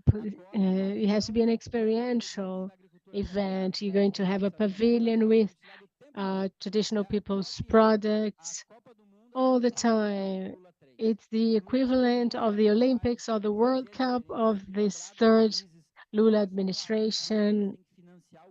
And Lula is sending this message to other countries that climate should not only be discussed, it should be talked about. We're going to have an next COP in Azerbaijan. And certainly family agriculture will be part of the discussion, and we're going to have this discussion connected with sustainable landscapes and agriculture and many topics. Because Lula, in his opening speech, said Brazil has to lead and see it as a mission, by example, lead by example. And thank you all for your participation. It's been a great panel. Thank you.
Você está dizendo que a linha apareceu no lugar errado?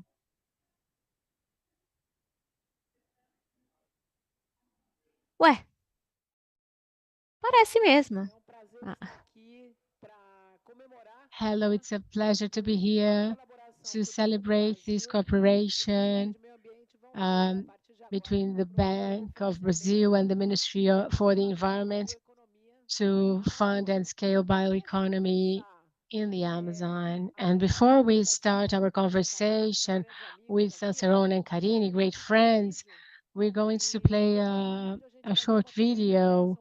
And after that, we're going to have a conversation about this program.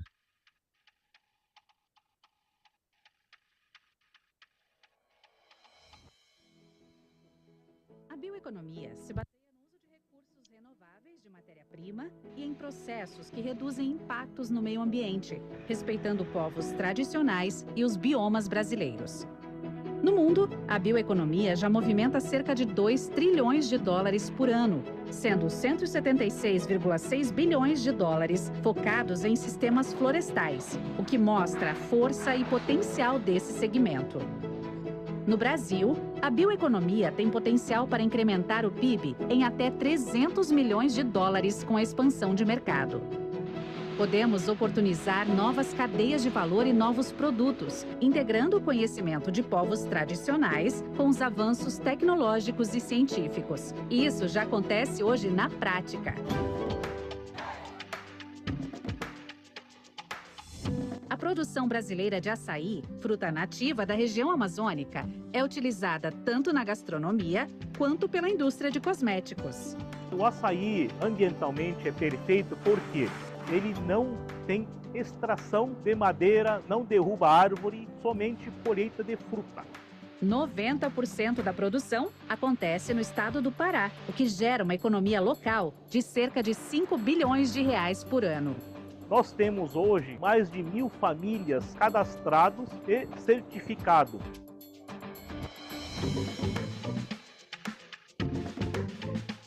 Cosméticos e produtos de higiene também surgem das bases e essências da natureza.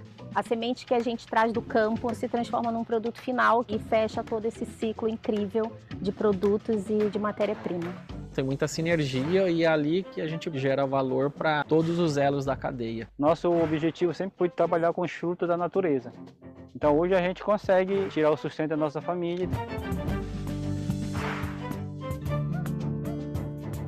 A bioeconomia tem como um dos seus preceitos básicos o respeito às culturas locais. Aliar produtividade e tradição faz parte do dia a dia desta cooperativa focada na produção de castanha de caju. Ela que movimenta praticamente quase toda a renda da cooperativa, dos cooperados. Através da castanha que eu estou trabalhando, foi daqui, o sustento que a gente está tirando para erguer para frente, né? A bioeconomia é o presente e é também o futuro. Estudos apontam que esse tipo de produção pode gerar receitas anuais de 284 bilhões de dólares. Com investimentos responsáveis e apoio à produção sustentável, o Banco do Brasil apoia iniciativas que promovem a economia verde e inclusiva. Até 2030, queremos disponibilizar mais crédito para fomentar negócios que geram impactos positivos para a sociedade e o meio ambiente. Só para a agricultura sustentável serão investidos 200 bilhões de reais.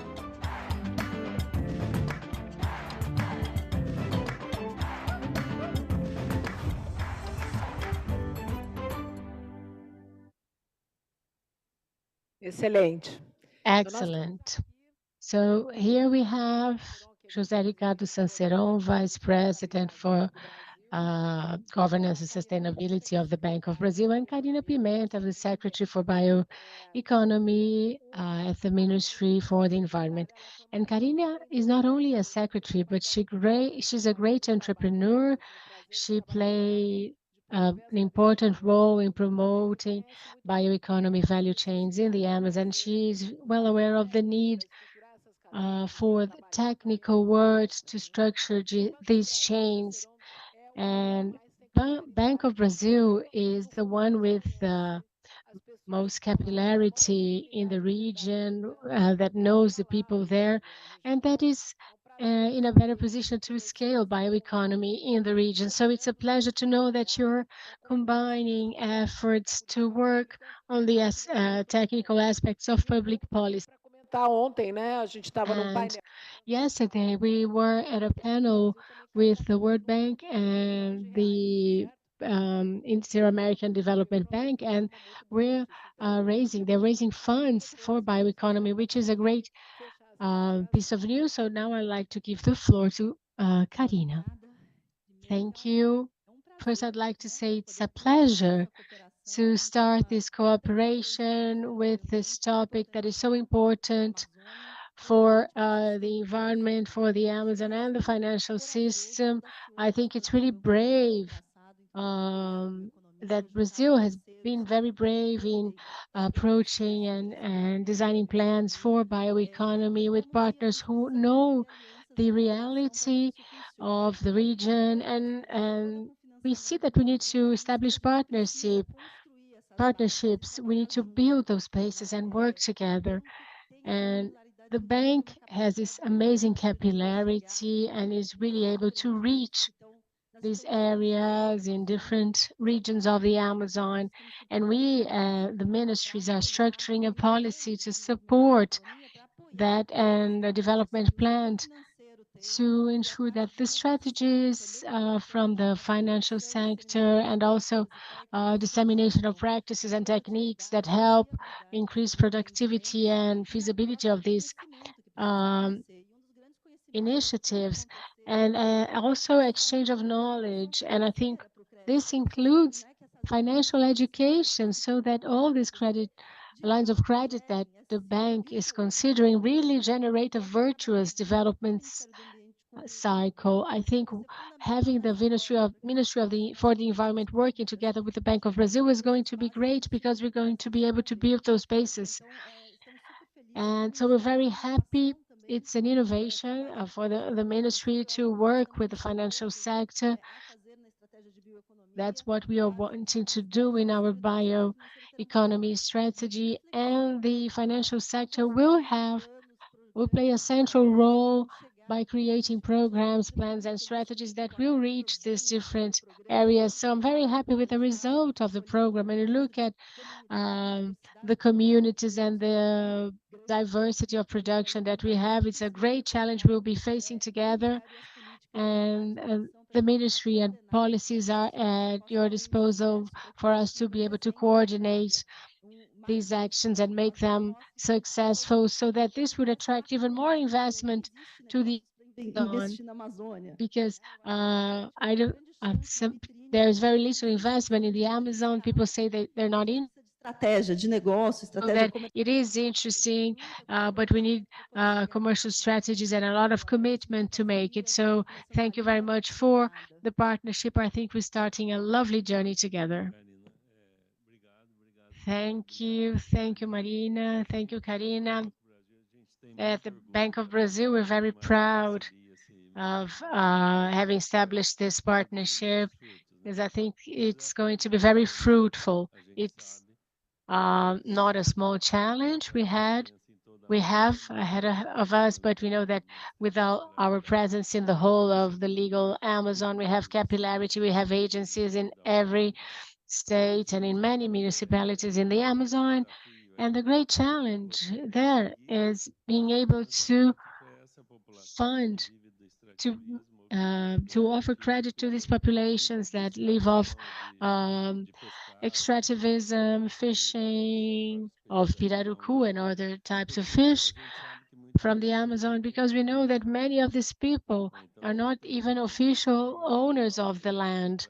So we need to find ways to offer them credit and help them organize themselves in cooperatives and associations, so that we can act there. There were two examples in the video that are very interesting. One is from the company Natura that buys products, vegetable, plant products, some grown there by this population in the Amazon. And Bank of Brazil is already funding that we have around 1.1 billion reals of bioeconomy credit. We raised around $1.4 billion for this segment in the Amazon with international banks. And the other example you saw in the video was of a company that processes acai in Sambazon, right?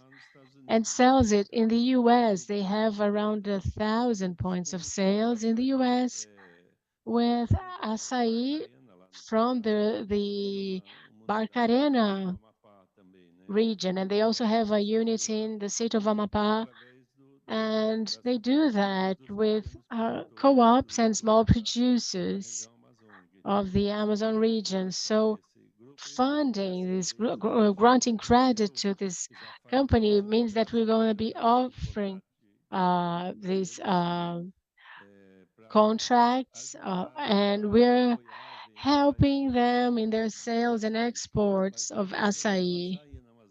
But Amazonia is not only about acai, it always has Brazil nut and other products that can be explored, and that includes cocoa, andiroba, and many others that can be explored and we can fund, whose production we can fund.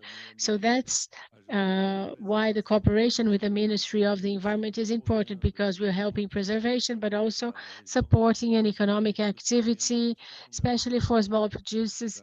I think it's essential to keep the forest standing and offer an alternative for that population. So that's what I had to say as my opening remarks. Today we have reasons to celebrate the new protocol of the MOU. Thank you.